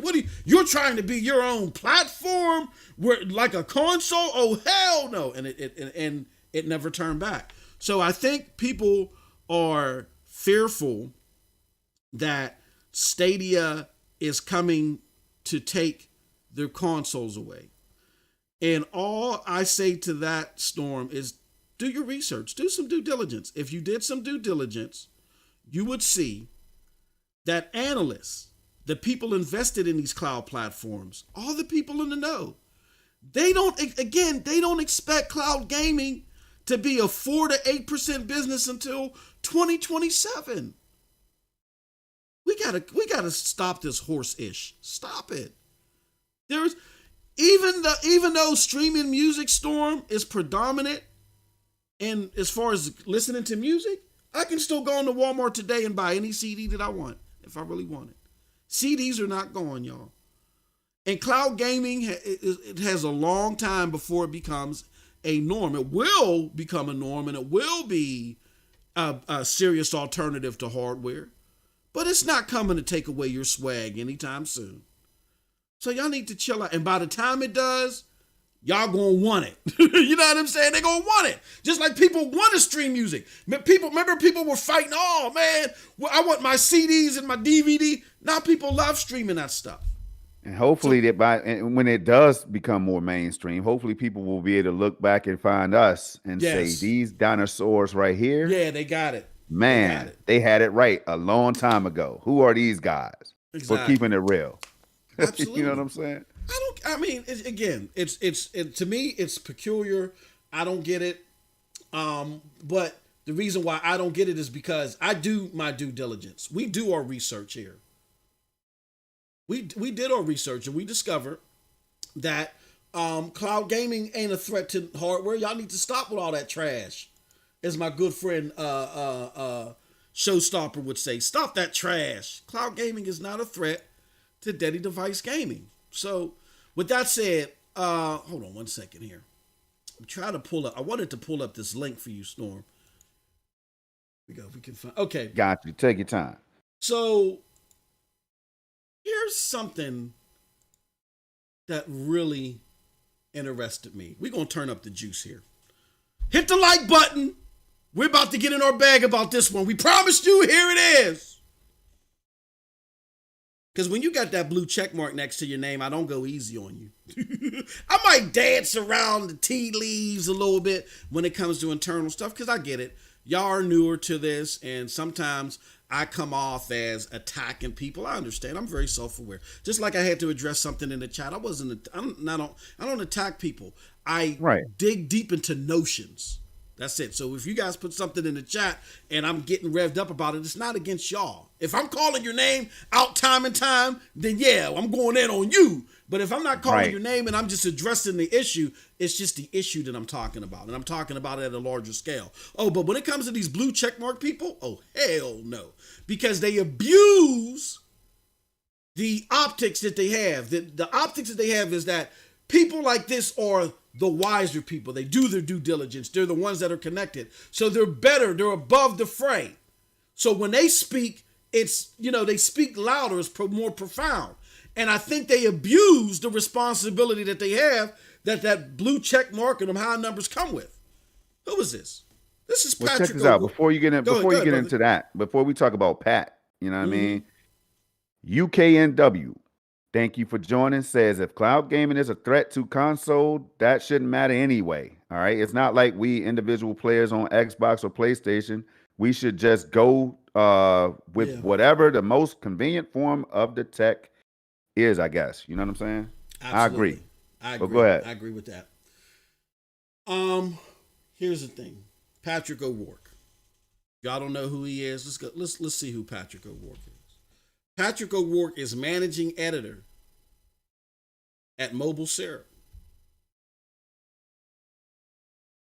You remember Mobile Syrup? The people that sat down, that Jack Buser sat down. Did an interview with Jack, yeah. Did an interview.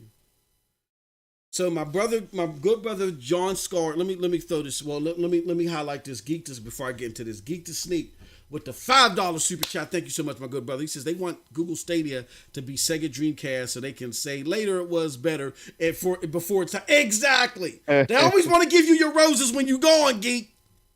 They always want to do that. You hit that nail right on the head. So here's why I gotta call out my good brother Patrick.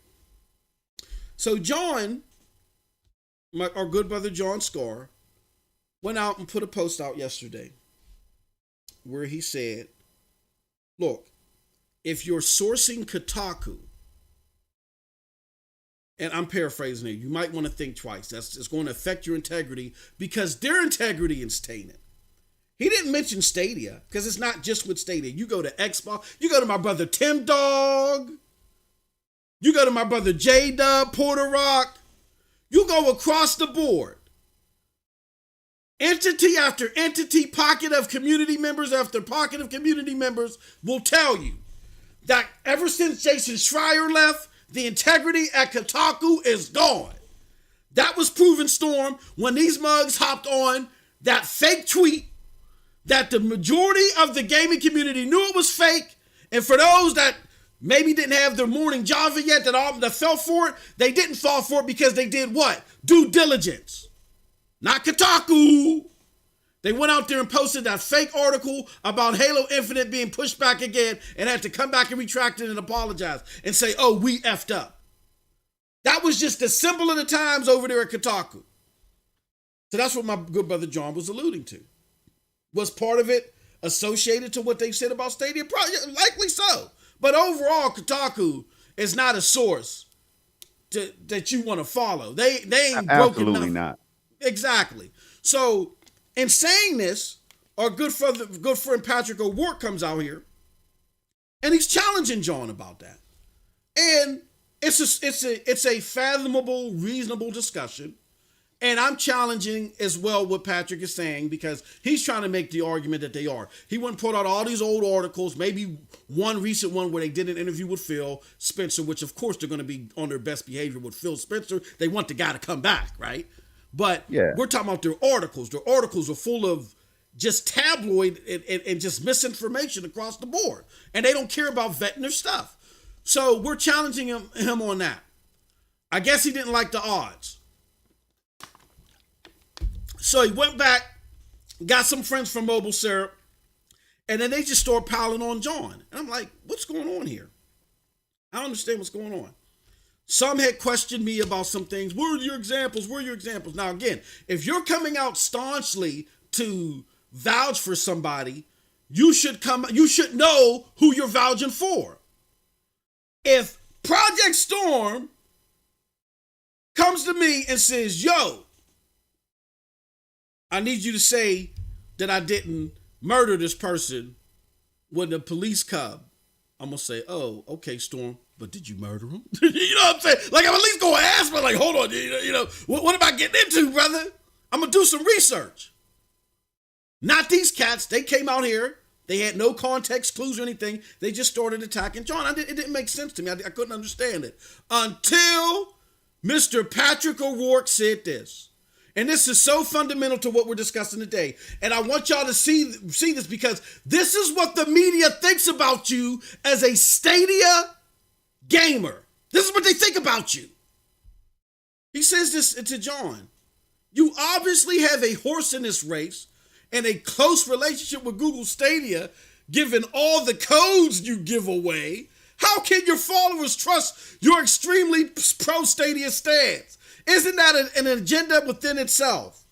So, because John has gotten codes, he's giving away codes. And mind you, he's not giving away just Stadia stuff. He has a pro Stadia. He has go ahead.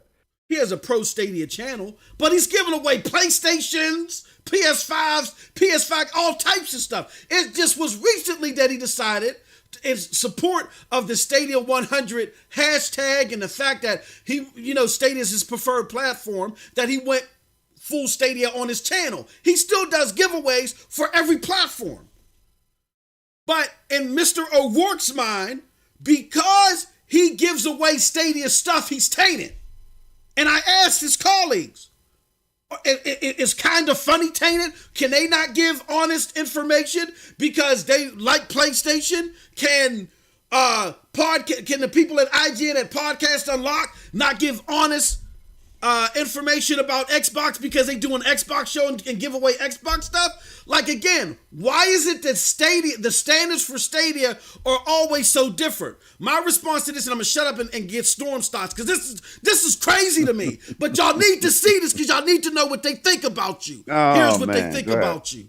Here's what they think about you. Whoa, laugh aloud. Anyone offered a code or content to give away can't be trusted to report on said platform. The irony. You just damned a large sector of your colleagues. Laugh out loud. Now here we go. Let it flow. Now the point of all this is coming to light. As the famous Ice Cube said, or no, it was a Dr. Dre said that back in the NWA days. Here's what they think about you. Here's what they think about you. Praise or like anything Stadia, you're tainted. You can't come down the middle. You're a mindless drone. All that stuff. Storm. Here's what they think about you. Now, what do you think about them? Well, again, see, this is what I'm talking about. Before you do any research, you just automatically assume. You know what I'm saying? And when you assume, you make an ass out of yourself every time. Mm-hmm. Because Scar is one of the most genuine people we know out here, y'all. Absolutely. If you know the name John Scar, you know what I'm talking about. We don't make this up. The individual that you see on air, meaning Scar, is the same individual that you could talk to behind the scenes, ask questions, get feedback, and all that stuff. And now you're coming out here because our homie and our brother, John Scar, right? Mm-hmm. Decides to make moves and help promote a platform that he sees great potential in, that he enjoys playing on, that's new to us, a new way to play games, y'all. That's trying to at least offer us something different other than 4K 30, 1080p 60 time again, this generation. Mm. You know what I'm saying? You need to buy 8 hard drives if you want to fit all of our games. He's trying to spread positivity when it comes to the Stadia platform, but I could just think of list after list of tweets with Xbox and GeForce Now and everything else in it, man. PlayStation, PS5, like you said. So it's kind of like if they had done their due diligence, as you would say, their homework and everything, then they would have realized that before they put that tweet out there, I always say, proofread your stuff before you hit that button. Yes. Do not hit that button because when you do, you're going to be in the sea of chaos, man. Potentially, right? So this is what I'm saying. I just don't, I can sit up here and just listen to MM2K today, y'all. I don't even have to really say anything. This is the stuff I laugh about sometimes. I'm like, are you serious though? Are they that mad with Stadia that they have to put stuff like this out there? And I don't even have to know the individual. They put it out there for all of us to see. Thank you. They put it out there for everybody who wants to see it. So don't get mad and dislike the video or whatever. Don't dislike the stream right now because, MM decided to put that up there because we're going to keep putting it up there and we're going to keep talking about it. The bottom line is we don't go around attacking them. Who the hell has heard us say Patrick O'Rourke's name ever? See, y'all got to get my point right now, man, while I'm sitting back right here. And this right here, I'm telling you right now, for the people who's riding with us, y'all understand. Obviously, you understand where we're coming from. Now, some people are afraid to do what we do. Some people sit back, they're like, nope, we ain't trying to do that. I don't want to rub nobody the wrong way. Mm-hmm. But then they could do it to you or Scar or Stadia Rev or MM2K or myself and be cool. Hold on, MM, hold up. I say they could do that to any of us in this chat right now. Mm-hmm. Anybody that has that Premier controller, that Founders Blue, beautiful midnight blue controller, and get away with it and just go about their day and do it again and laugh about it in DMs or whatever they might potentially be doing. Yep. Hell to the no. Hell to the no is my thoughts on it, y'all. And I know it's gaming, but I care about gaming. Gaming has done a lot of things for a lot of people.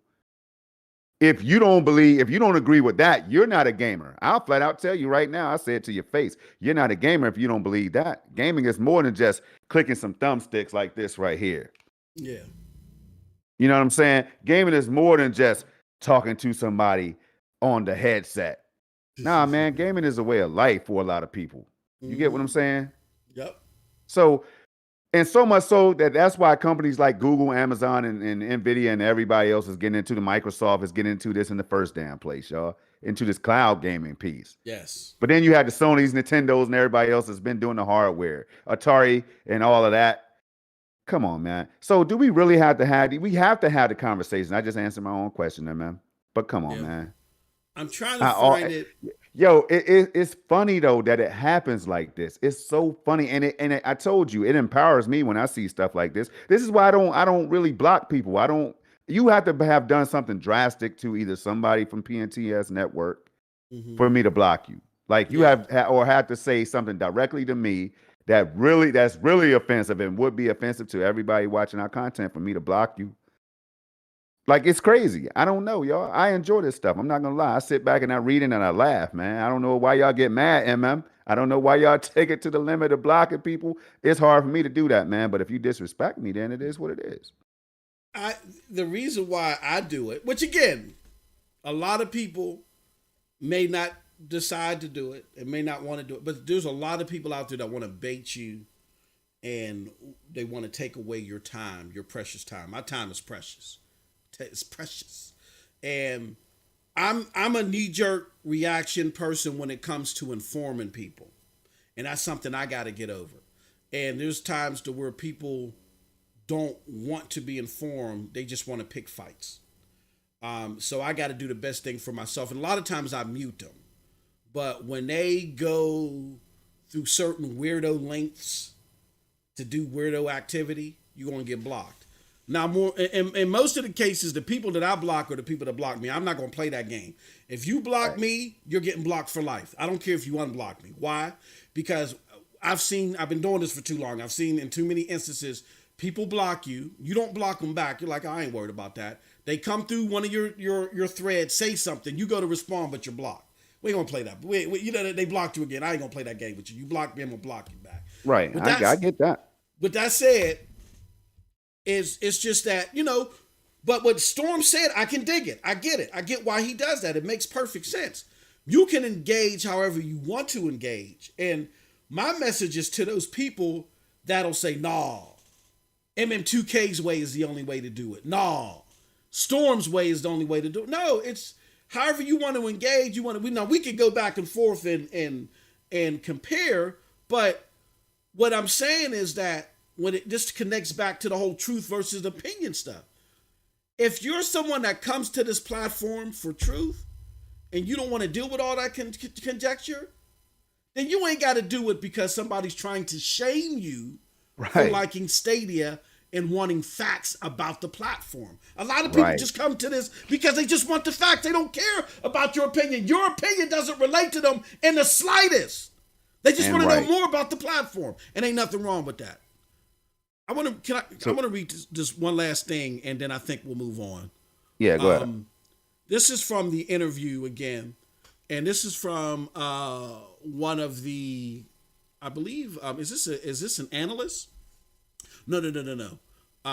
Martin Bugizi is from Sodesco, and I think they're a developer. I don't know if they're. I think so. I think they're a developer. Yeah. So one of the things that they've said in this interview is, let me see, or community manager for Kaze and the Wild Mass. Maybe is that the same person you're talking about? Might be. It might be the same person you're talking about. Yeah, go ahead. They said the perceived barrier to entry is still a bit high for new players. They just don't know a lot about cloud gaming and how it works. And traditional consoles have been a mainstay for our industry since the beginning. Players are a little reluctant to consider alternatives. It's always challenging to do something innovative. But everything is innovative before it becomes commonplace. If anyone is going to do it, it will be Google. And that's where the fear comes from. That's where it stems from right there. But continue. No, I mean, again, great minds think alike. My brother followed up just exactly you know what I'm saying? You see, that was it. And I've been saying this for a long time since Stadia's inception, man. This right here has potential to make a lot of people worried. To cause a lot of chaos and panic, man. We've said, I'm not lying. You all have heard me say it on record. Why I asked the question and I straight up give answers. This is why Stadia is in the position that it's its own gift and its own curse. You know what I'm saying? And Stadia has no control over it. They could do more to try to prevent the reputation and the brand from being tarnished, but they're still gonna have people out there that's gonna be like, oh no, we can't have this right now. We can't have Google turn this into the next Google Chrome or Gmail. We can't. So you're gonna have that, and I think Stadia understands that. And if they don't, please, Stadia, if you're listening to us, and I don't know why you wouldn't be, but Please take that into because you can't. Some of these things, the Stadia is not going to be able to control. They can't. Some of these, and they understand this. They understand. They know that it's going to take a while. But this right here, Martin Bougie or whatever, that right there, along with the thoughts of Michael, the developer from Fragments. I wanted to give him a shout out. John Scar for interviewing this dude, man. That was a profound, a great, just crazy, imaginative, everything you could think of. That dude is a brilliant individual, Michael, from Fragment. I mean, from the studio that made Fragment. That's coming to Stadia. Fragments that's coming to Stadia, right? Yo, brilliant interview, man. I just love it. Was something infectious about listening to what this guy had to say as a young developer, man. It was crazy how he said how he could even realize that there's so much BS going on out here surrounding the Stadia and the players that play Stadia and all that, right? That he had to say, and I can't quote, so I'll paraphrase, basically like, thank you to all who play on Stadia. Because for trying something new and for taking the heat that we take and still continuing to go on. Yes. Because he chose this platform knowing that he could go on hardware. He could go on hardware or whatever with this game, I'm sure. But he came over to Stadia because they see something in Stadia that is easily accessible to potentially millions or if not billions of people one day. Just as Gmail is, just as Chrome is, just as YouTube is. Like, these developers are not dumb. They know what the deal is. So people keep asking the question, MM in chat, why would anybody develop their games for Stadia? Why would anybody pay $9.99 for Stadia Pro? Shout out to Doc Dark for having a great thought on that matter right now. But we've been saying it, and Stadia themselves is saying it. They want the games. They know people want the games, right? They know we want the games, and they know what games we want. has been saying it for a long time, the data collection phase. Man, bro, I'm tired. I can't keep giving you kudos, man. People are gonna think that I'm just like the yes boy, man. Well, I don't want to be the yes boy, but my bro has been saying stuff that's on record. He don't just yelling and screaming and spit in a pop filter, as he would say. Man, the brother is out here collecting this stuff, thinking about it. Him and Clive and everybody, other people that y'all don't know are having conversations about this matter. That's brainstorming, not just talking. Like, hey, man, brainstorming, man. I feel. You know what I'm saying? You see what I'm saying? Like, so this is what people have to know. Yep. Crazy. Storm, here's the thing, and I think this is why great minds, think alike, and I think why SML podcast, and all the other ventures that we do together, people really appreciate it, because my brother connected with me, I connected with my brother, not because we both can talk. Okay, yeah, we can both talk, but yeah, we could talk. And I try to do less of it, but it's hard. How can you not? When there's stuff like this going on, man. I'm up here talking about Stadia is the truth, but then to millions of other people that might stumble across my content one day, what I mean, different videos or whatever, because I make so many, right? They might say, yeah, Storm, this looks good, man. Yep. But ain't this the dead platform? Yeah, exactly. Think about that for a minute, y'all. And you know it could be good for them. And you know it could be good for them, and you just gonna swallow your no. You're gonna speak up. You're gonna speak up. But us connecting was based off of the fact that we know that we keep it real. We keep it real. We keep it factual. We have our opinions. Jiggy, man. Keep it jiggy. We try to, but we're pivoting off of facts, not off of our emotions, right? So, and that's what helped grow all of this content that you guys are hearing. So it's important to understand that me and Storm, we don't just be pulling stuff out of our rear end. Like he said, there's conversations behind the scenes where we're like, going through an archaeological dig, comparing facts, combing through information. Storm went through it last year. He was telling everybody, including me, who wasn't 100% sound, that of what he was saying about, this fourth quarter of Stadia is going to blow your minds. I'm telling you. Here is the factual information I'm basing this off of. And everybody turned and rolled their eyes, and he was right. I also said this spring to summer is going to kick off a new year of Stadia in 2021. This spring to summer is going to be, it's going to start being hot. And then Resident Evil news comes out and other stuff comes out, Rainbow Six and all this other stuff. And, it is what it is, man. Like, and this year is going to blow y'all's minds. if you are on this platform now, watch this right here, MM. I'm not gonna say I think. I'm gonna say I know that mine's gonna be Okay. blown this year, man. I know this. You know what I mean? Because I can see it. I go behind the scenes, MM. I don't know, man. We don't have enough time to really get deep into what I've been researching and what I've been finding out about Stadia and the Google Cloud, the upgrades and the roadmap that they have for Google Cloud that might correlate directly with Stadia in the future, man. I mean, it's so much out there. Breadcrumbs is out there, and people are just stepping right on them, man. Talking about Absolutely. I'm hungry, and Yeah. you stepping on the food. Are you serious? Absolutely. So Absolutely. man, I don't know. I'm a different Well, type of individual. I'm a different type of individual. Y'all. I hope y'all can appreciate my uniqueness. well, I think that uniqueness is something that is needed because it prompts people to not, like I say, go in the weeds. It's we got to follow the facts. If you want to be informed about this stuff, then you got to follow the facts and go with where facts are being pivoted off of. If you just want to have, if you want to have heartfelt discussions where you just you bring up a plethora of possibilities, the endless possibilities, and fine, have those too. But when you're having fact-based discussions, those unsubstantiated, endless possibilities are not equivalent. Okay. With Right. that said, Storm, if you've got a few more moments, man, let's talk about this Ubisoft stuff and maybe open up the phone lines. It's up to you, good brother. It's I your got it. call. Yeah, I want to do just that, man. Let's go. All right, so let's open up these phone lines. In order to call in to the SML podcast, let me do this because I know everybody's like, God dang, would these brothers shut up? But we just had to we had to have this conversation with the community. We had to make y'all understand core fundamental things that have to be addressed, which was the problem, the real threat that we see in the community is this blurring of the lines of conjecture and opinion versus fact. The problem that we're seeing with the mainstream media, and here's what they think about you.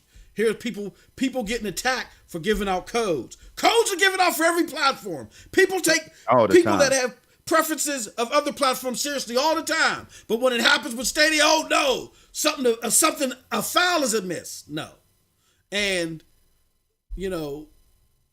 look, the facts are the facts, and Stadia is being reshuffled, refocused to be stronger in the long term. And cloud gaming altogether is just going to be a slow burn, but we're going to be here to talk about Stadia and the promise that it presents. Listen, but again, for that phone number, it's 724-739-30. Oh, we already got a phone call. Hello, you are live. SML Podcast with Project Storm, MM2K. Who is it that we're talking to? And what is it that you want to talk about, our good friend? You already know what it is, man. I don't know why y'all keep playing with me like this. Oh, man. Uh-oh. Rev, get him. Get him, Rev. Get him. Oh, man. I'm hearing the echo, but it's all good. Uh-oh. Yeah, man, I've been, peeping the show today, peeping the chat, trying to chime in there. I'm cleaning up as I always am on Saturday. But man, you guys are nailing this. And I'm mad at Project Storm because he's giving away all the goodies for tomorrow. I'm gonna have to, bop him on the head a couple times. But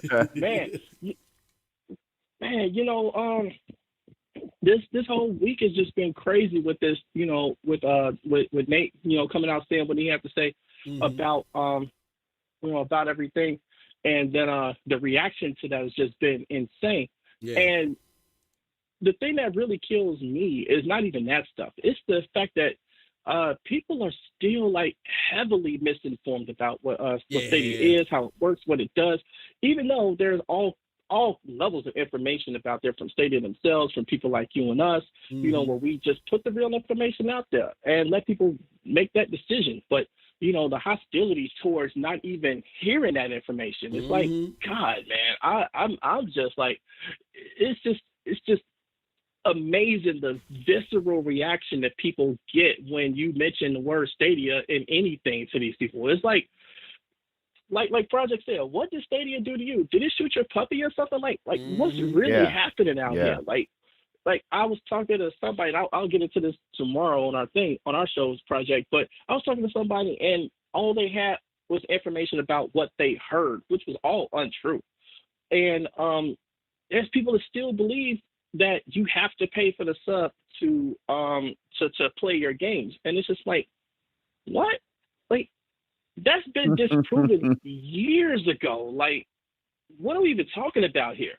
I'm like, it's just the reluctance of people to get actual factual information, and they keep following these sources that purposefully mislead people, or have a purposeful negative spin on everything. And I'm talking like articles, YouTube, all kind of stuff. Like, it's like they're the ones that's getting all the signal boosting and the amplification, while people like us that talk about both sides and but don't have this negative spin on it are getting like suppressed. I don't know what's really happening, but it's amazing to me. That's just my initial thoughts. Yeah. Yep. Storm, you any thoughts on that? Like, I mean, I'm with Rev. It's amazing how misinformed people will be, but see, we're outliers to the majority of the gaming community. We don't sit there and let IGN tell us what to think or what to like. We go out, we find it ourselves. That's why we were founders of Stadia or early adopters of Stadia. When everybody else was saying, "Oh no, if you hit the space bar, your man is only going to jump 5 minutes later." We didn't settle for that. So we're a peculiar few. But with that said, it's just sad. It's still sad, even with that recognition, Storm. It's sad to see people, how okay people are with not doing due diligence and being misinformed. What do you think about that? I think this, man. I'm just thinking about how people were saying that Stadia wasn't doing enough. Stadia started doing more, started promoting the platform like beautifully with their videos and everything on YouTube, on a heavy campaign on Twitter and other social media, right? And so at this point right now, it's kind of like, I think it's probably an excuse. Like, a lot of people haven't heard about Stadia because they're not looking for Stadia, right? But if they were looking for Stadia, they would definitely know. So, okay, we know cloud gamers are just like you said, and man, we don't have to go into that, but it's right now it's still console and PC and hardware gaming. That's where we are right now, y'all. So I don't understand the tremendous levels of hate in the first place. It's kind of like, damn. Like before, like Red was saying, before you can even do any kind of research to back your claim or whatever, you've already made your assumption and you put it out there public. You were so mad and so bold of whatever and so adamant about getting it out there that you put it out there before you even did any research and fact checking, man. I mean, I've never seen it before, and like I said, it makes me want to play on Stadia even more heavily than I do now, because this must be the most special thing ever created as far as gaming goes, man. Yeah, that's why I don't know. Man, that echo is wow. I don't know if it's me or whatever. Hold up. Oh, it's gone. I don't know. So like for me, I'm just like tired of it. It's like Stadia is a gaming platform. That's it. Everything else is the gaming politics or whatever. But the whole fact of it is the platform works. You play your games on it, you have fun, and it's done. All this other stuff that people are going on and on about, like SG&E closing. Okay, that was a big blow. Because we wanted to see what they were going to do, right? We had that idea in our head that they were going to have this one game that was going to really show off the platform and show off what cloud gaming could do and just blow everybody away, right? And yeah, not having that idea, which is the thing that we came up with. They didn't come up with that. We came up with that, but having that idea kind of taken away, yeah, that was a huge blow to people. I get that, you know what I'm saying? But I always have the idea that, okay, that was one shoe. Now we got to wait for the other shoe to drop. Yeah. And when, the rest of the information came out, that this was mainly just refocusing and then, bringing in more third-party games, because if you read all the tweets, read all the posts on Facebook, Twitter, Reddit, Discord, everything like that, everything that people was wanting to get brought to the platform wasn't first party. It was all third party. So they reacted to that and said, okay, this is what you guys want. This is what we're going to do. And for some reason or another, people were like, oh, well, that's not that's not good for, this is bad, this is terrible. But wait, they're doing what you want them to do. Mm-hmm. How is that a bad thing? And I just don't get the constant movement of the goalposts when it comes to, okay, this is what we want. Okay, we're going to give you that. Oh, well, we don't want that. We want this. Okay, well, you wanted that. And the majority of the posts and tweets and likes and comments and shares and the videos were all about that. So now we're giving you that, and you don't want that no more? Okay. I don't toss the hands up. We're going to go for it, and you guys just have to just deal with it. Yeah, Yep, exactly. Yep. It's a constant moving of the goalpost that's irritating, that's agitating. But what it does, Rev, and that's why I've unplugged. It's one that you realize, okay, you're moving the goalpost. You just don't want to let go of your opinion. You don't want to let it go. You know what I'm saying? Like when I was wrong, when the brother 6'4" said, y'all, you got it wrong, and he was able to show me right in my face where I was wrong, what did I do? I went out and I made a video, MM2K was wrong, within less than 24 hours. And that's how you handle it. That's how you handle it. But a lot of people, they don't want to do this. That's what you're supposed to do. Exactly. They don't want to do it because they want... If you have your own personal integrity, that's what you're supposed to do. It's exactly. You're never supposed to be... The reason why okay, let me just say this, and this is not related, but it is.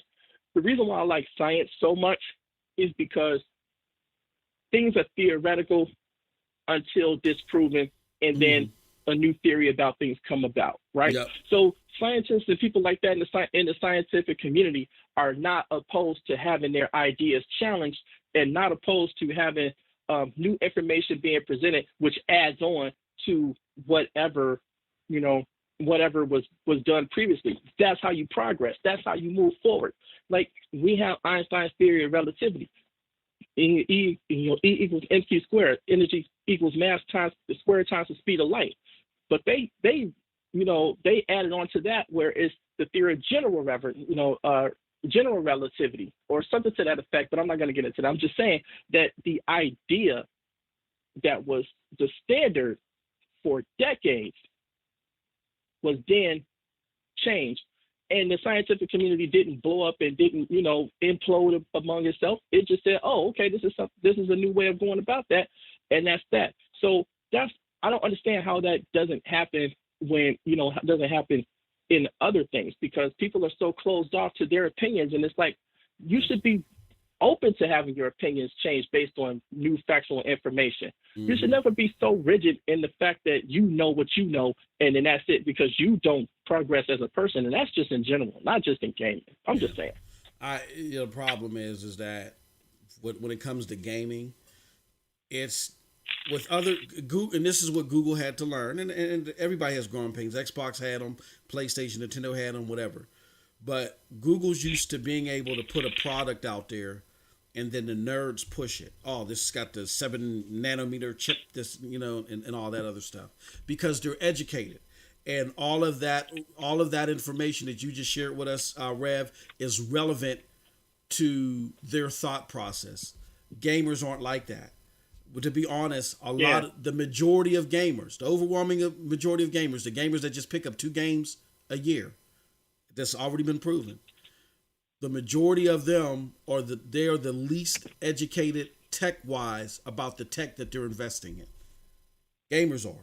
Again, not you and I and Storm, but the majority, the majority of gamers that make up the ones that pick up the 2 games a year. They just want to be able to put it in and have it work, right? So when you have that dynamic of a company that's used to it happening in a more organically grassroots way, now they have to, change that to deal with these people that want high tech but not understand it, then it just confounds the issue even more. It's just, but again, I'm my own person. Everybody that's listening is their own person. That's why you're here. The people on the panel are their own person. We do our own due diligence, and there's nothing wrong with it. And there's nothing wrong with wanting facts. That's the most paramount thing I can say today. Yeah, but the thing is, like when I was serving in the console war, and I had my Xbox medals and whatnot hanging on my uniform and all of that. It was amazing just how, to me, and it was the thing that really got me out of it around the PS3 era, around the PS3, Xbox 360 era. That's when I kind of stepped out of the console war. I was like, I retired. I hug my my pistols and my long rifle and whatnot. And I was like, it just the amount of research that people were putting into it, but they were putting that research into it from a realm of confirmation bias. This is the reason why I'm not going to get the 360 because this is when teraflops became a thing, and like because the PlayStation 3 has teraflops in it, like who gives a crap about teraflops? We've never cared about that. Yeah. It was like, does the game look good? Does it play well? Is it fun? Yeah. That's it.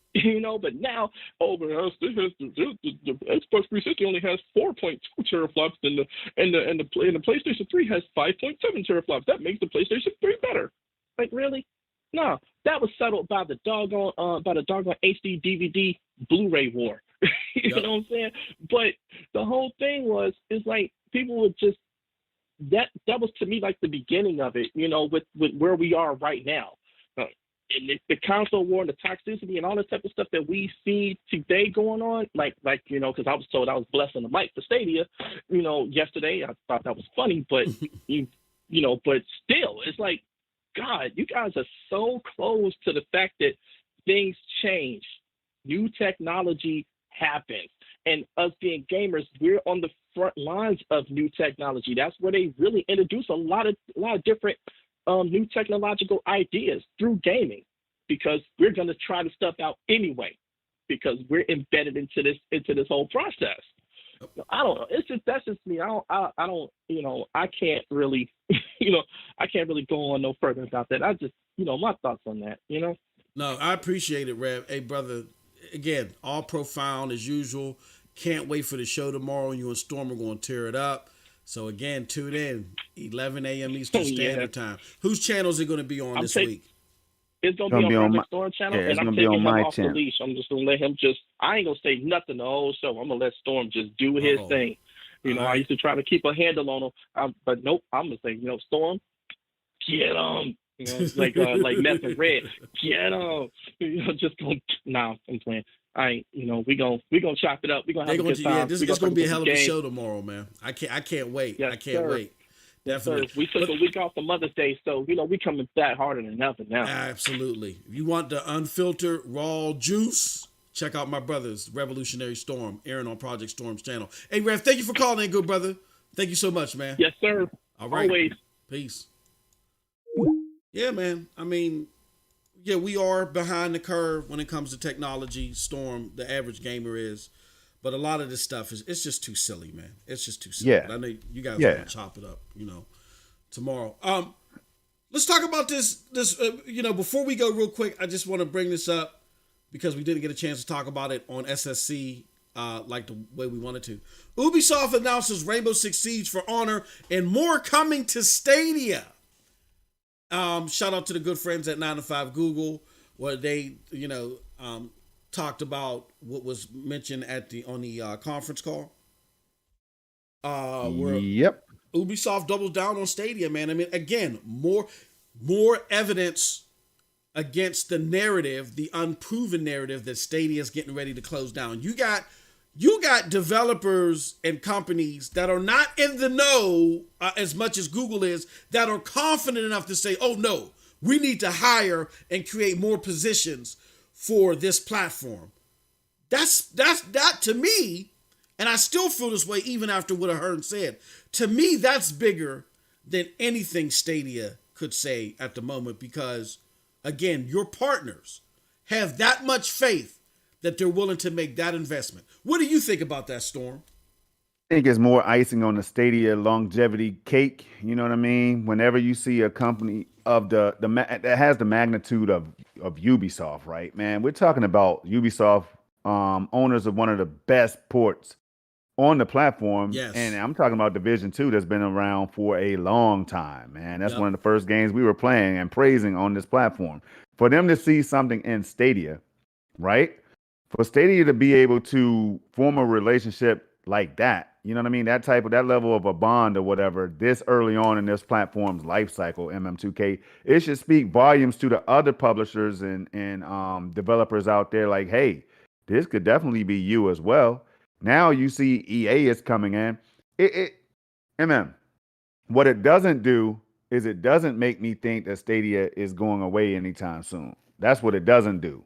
Because right there, that shows that at least, again, we always talk about the words that come from the mouths of people like Jack Buser and others at Stadia, right?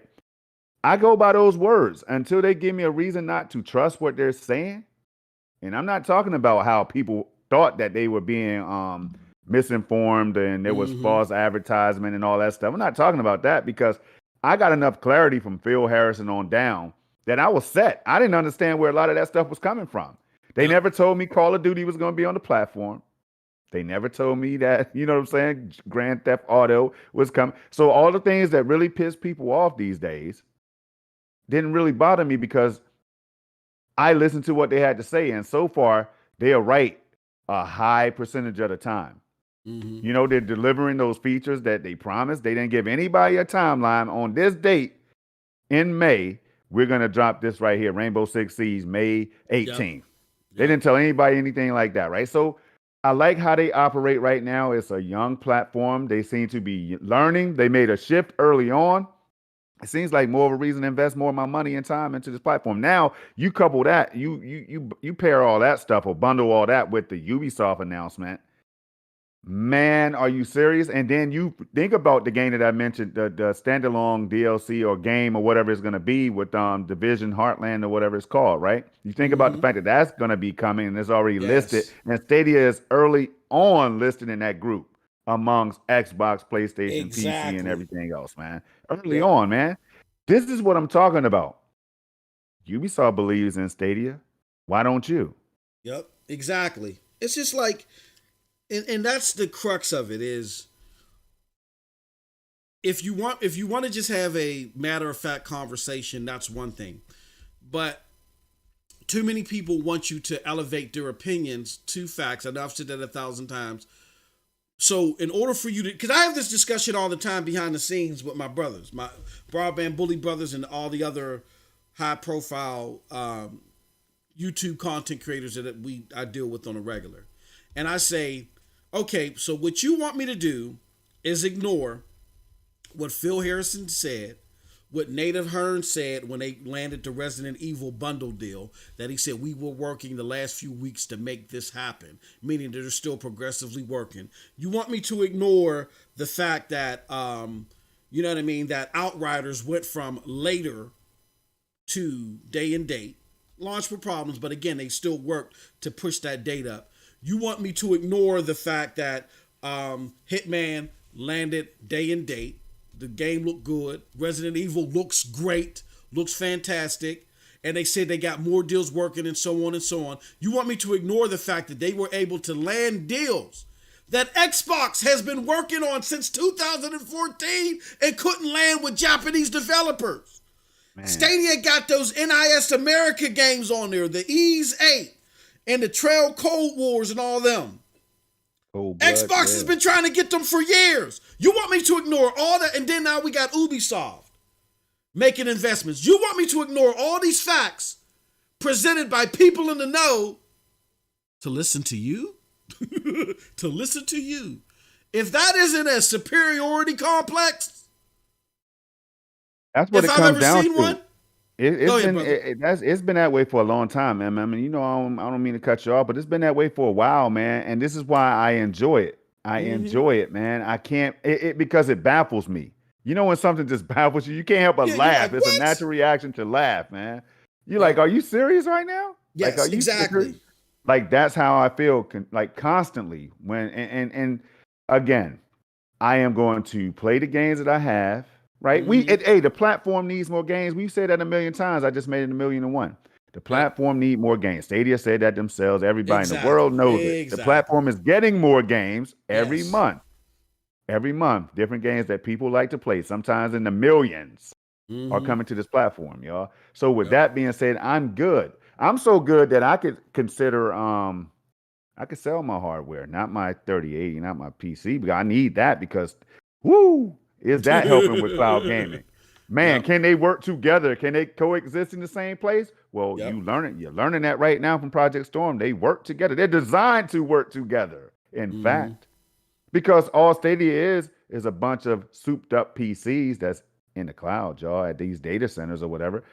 You know what I mean? They pull out the rack, they upgrade them one day, and then here we are in the same conversation as your $500 console or my $2,000 gaming PC or whatever. We're in the same conversation. We're just playing a game. We're streaming it. That's all.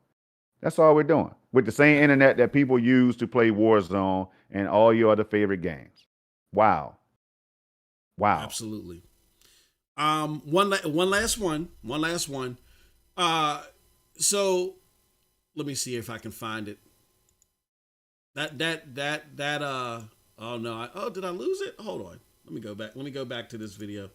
So there's this thing going on. Oh, there it goes. No, that's not it. There's this thing going on with IGN. Okay. Yeah. IGN, of course, they created the article about Stadia where they totally spun negatively and left out major portions of things in relation to what Stadia had said through Nada Hearn in their interview with Industry.biz. And I was looking at that, and then I had my responses, but then I was looking at other stuff that's happening with IGN, and I'm starting to think that there were some things happening, some slick, maybe sleazy, slick snake oil salesman type stuff going on at IGN. What am I talking about? Well, on May 11th, I believe it was, Destin Legary came out, and Destin Legary is of IGN and Podcast Unlocked. He came out and he said, "Hey, look, I'm going to go on Kid Smooth's podcast." Now, shout out to Kid Smooth. Kid Smooth is, podcaster. He's been on the Broadband Bully show and stuff. I've been on podcasts with him and stuff like that. He has his own Xbox show, and Kid Smooth is known for his crazy antics while he's live streaming games. Kid Smooth landed an interview with Destin Legary out of nowhere. It was completely unexpected, but shout out to him. The next day, when he comes on that podcast, Destin says, with no evidence, no proof to back it up, he says, you know what? Xbox is going to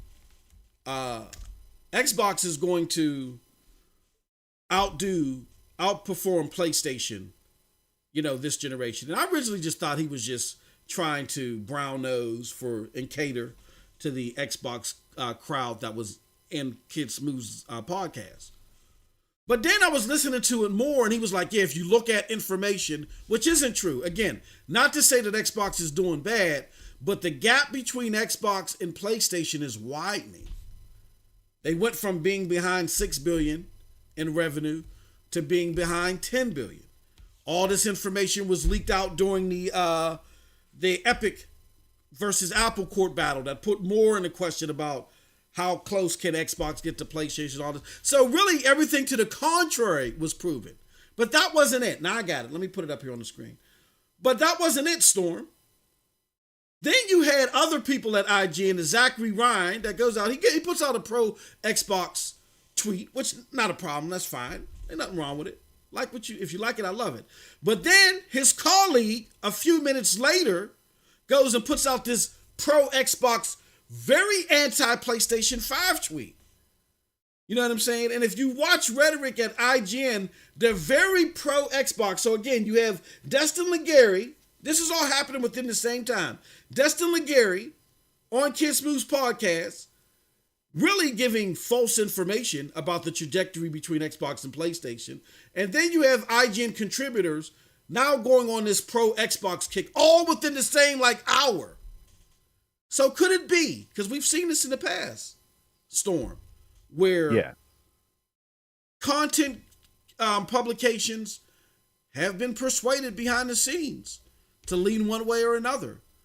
Could it be that Xbox has approached IGN or something's going on behind the scenes and Stadia is just getting caught in the crosshairs of that. What do you think?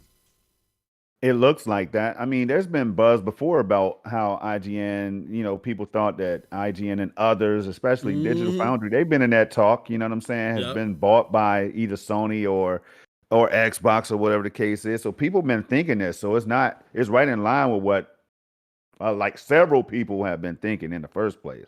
But man, when you have these breadcrumbs or whatever the facts out here that kind of indicate or hint at that, it suggests that. Now, what could change that is if they go like next week, if they go do they link up with somebody from the PlayStation side.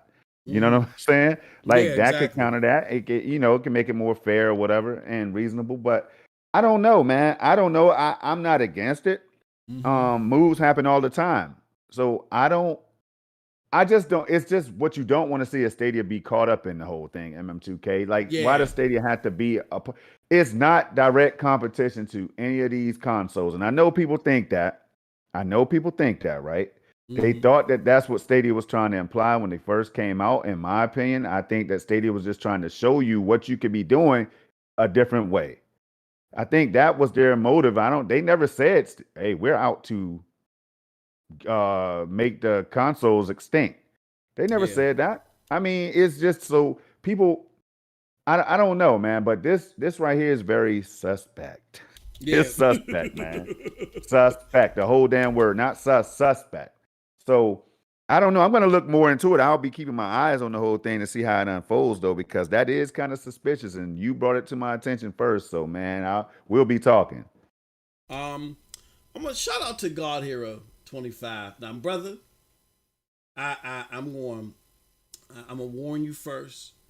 I thank you for so much for your support, but when you going off the rails, brother, we got to bring you back. We got to save that soul.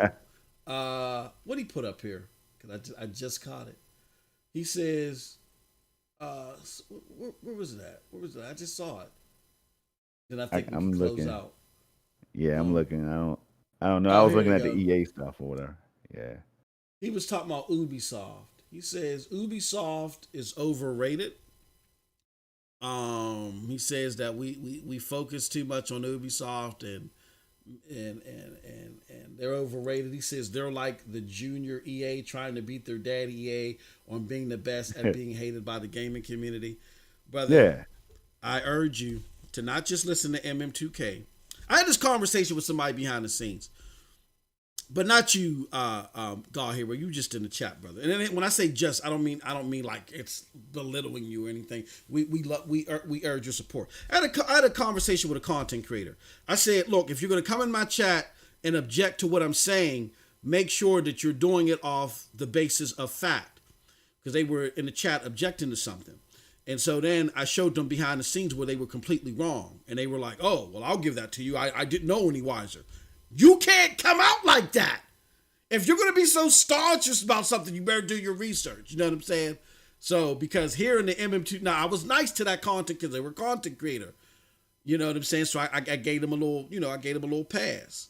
But God Hero, you're going to have to get their ire today. No. What I'm going to say, God Hero, is, brother, please go follow Z Huge on Twitter. Be in the know.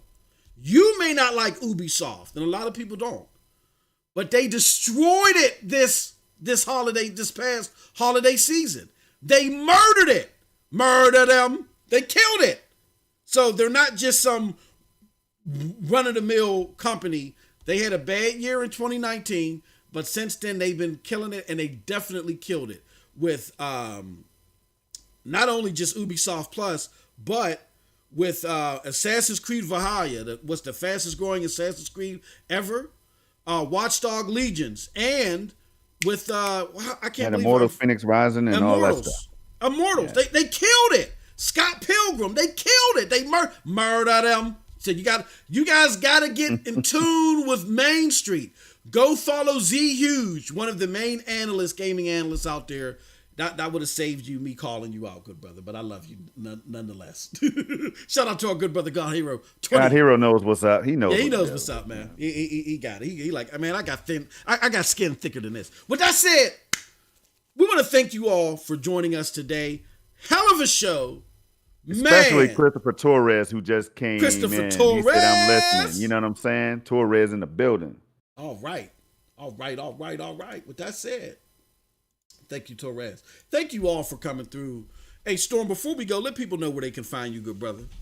And you can find me making some more 4K 120 Stadia videos real soon. You know, stay tuned, subscribe to the channel, turn notifications on, hit that like button, hit that dislike button or whatever. Let me know if you can hear audio and all that stuff. I appreciate every one of you all who show up in the chat to get me right. God Hero knows what I'm talking about. My microphone wasn't working yesterday. I need y'all. So you could also find me on Twitter, you know what I'm saying? Where we're over there in the land of chaos, you know, just enjoying what people have to say, man. You can find me over there at the Nephophiliac because there's always a ton to say on Twitter. I'm telling you, I check it every day. And it's sad because I always told myself I'm not going to be one of them ones that's checking social media every day. But it's so damn fun to do so. I swear, y'all. It's fun to see what people have to say, man. Absolutely. So, but look, yeah, that's the two places you can find me. Now, tomorrow you can find me on the Revolutionary Storm. That'll be going live at 11 a.m. with Stadia Revolution, who called in earlier. Yes. And then after that, at 2 Eastern, expect me, Snow Bunny Gaming, and Rome Rush to be doing YMYOG, the Yin Meets Yang of Gaming podcast at 2 p.m. Eastern, where we talk about everything. And don't we have a lot to talk about for that show? Woo! PlayStation, Xbox, PC, Nintendo, everything gets it. And Stadia, everything gets talked about on that show right there. Wowzers. Can't wait for it. Can't wait for it. You know what I'm saying? All right. You can find me here, Stadia Dosage platform. You can also find me on MM2K videos. I'm going through this emotional roller coaster. I was going to buy the Mass Effect Legendary Edition for PC, and then I was like, oh, should I get it for PlayStation 5? Because I imagine there's going to be more people playing Mass Effect 3 multiplayer on PlayStation 5. But then I found out ain't going to be no Mass Effect multiplayer in the Legendary Edition. No worko for me, oh. No, I need that.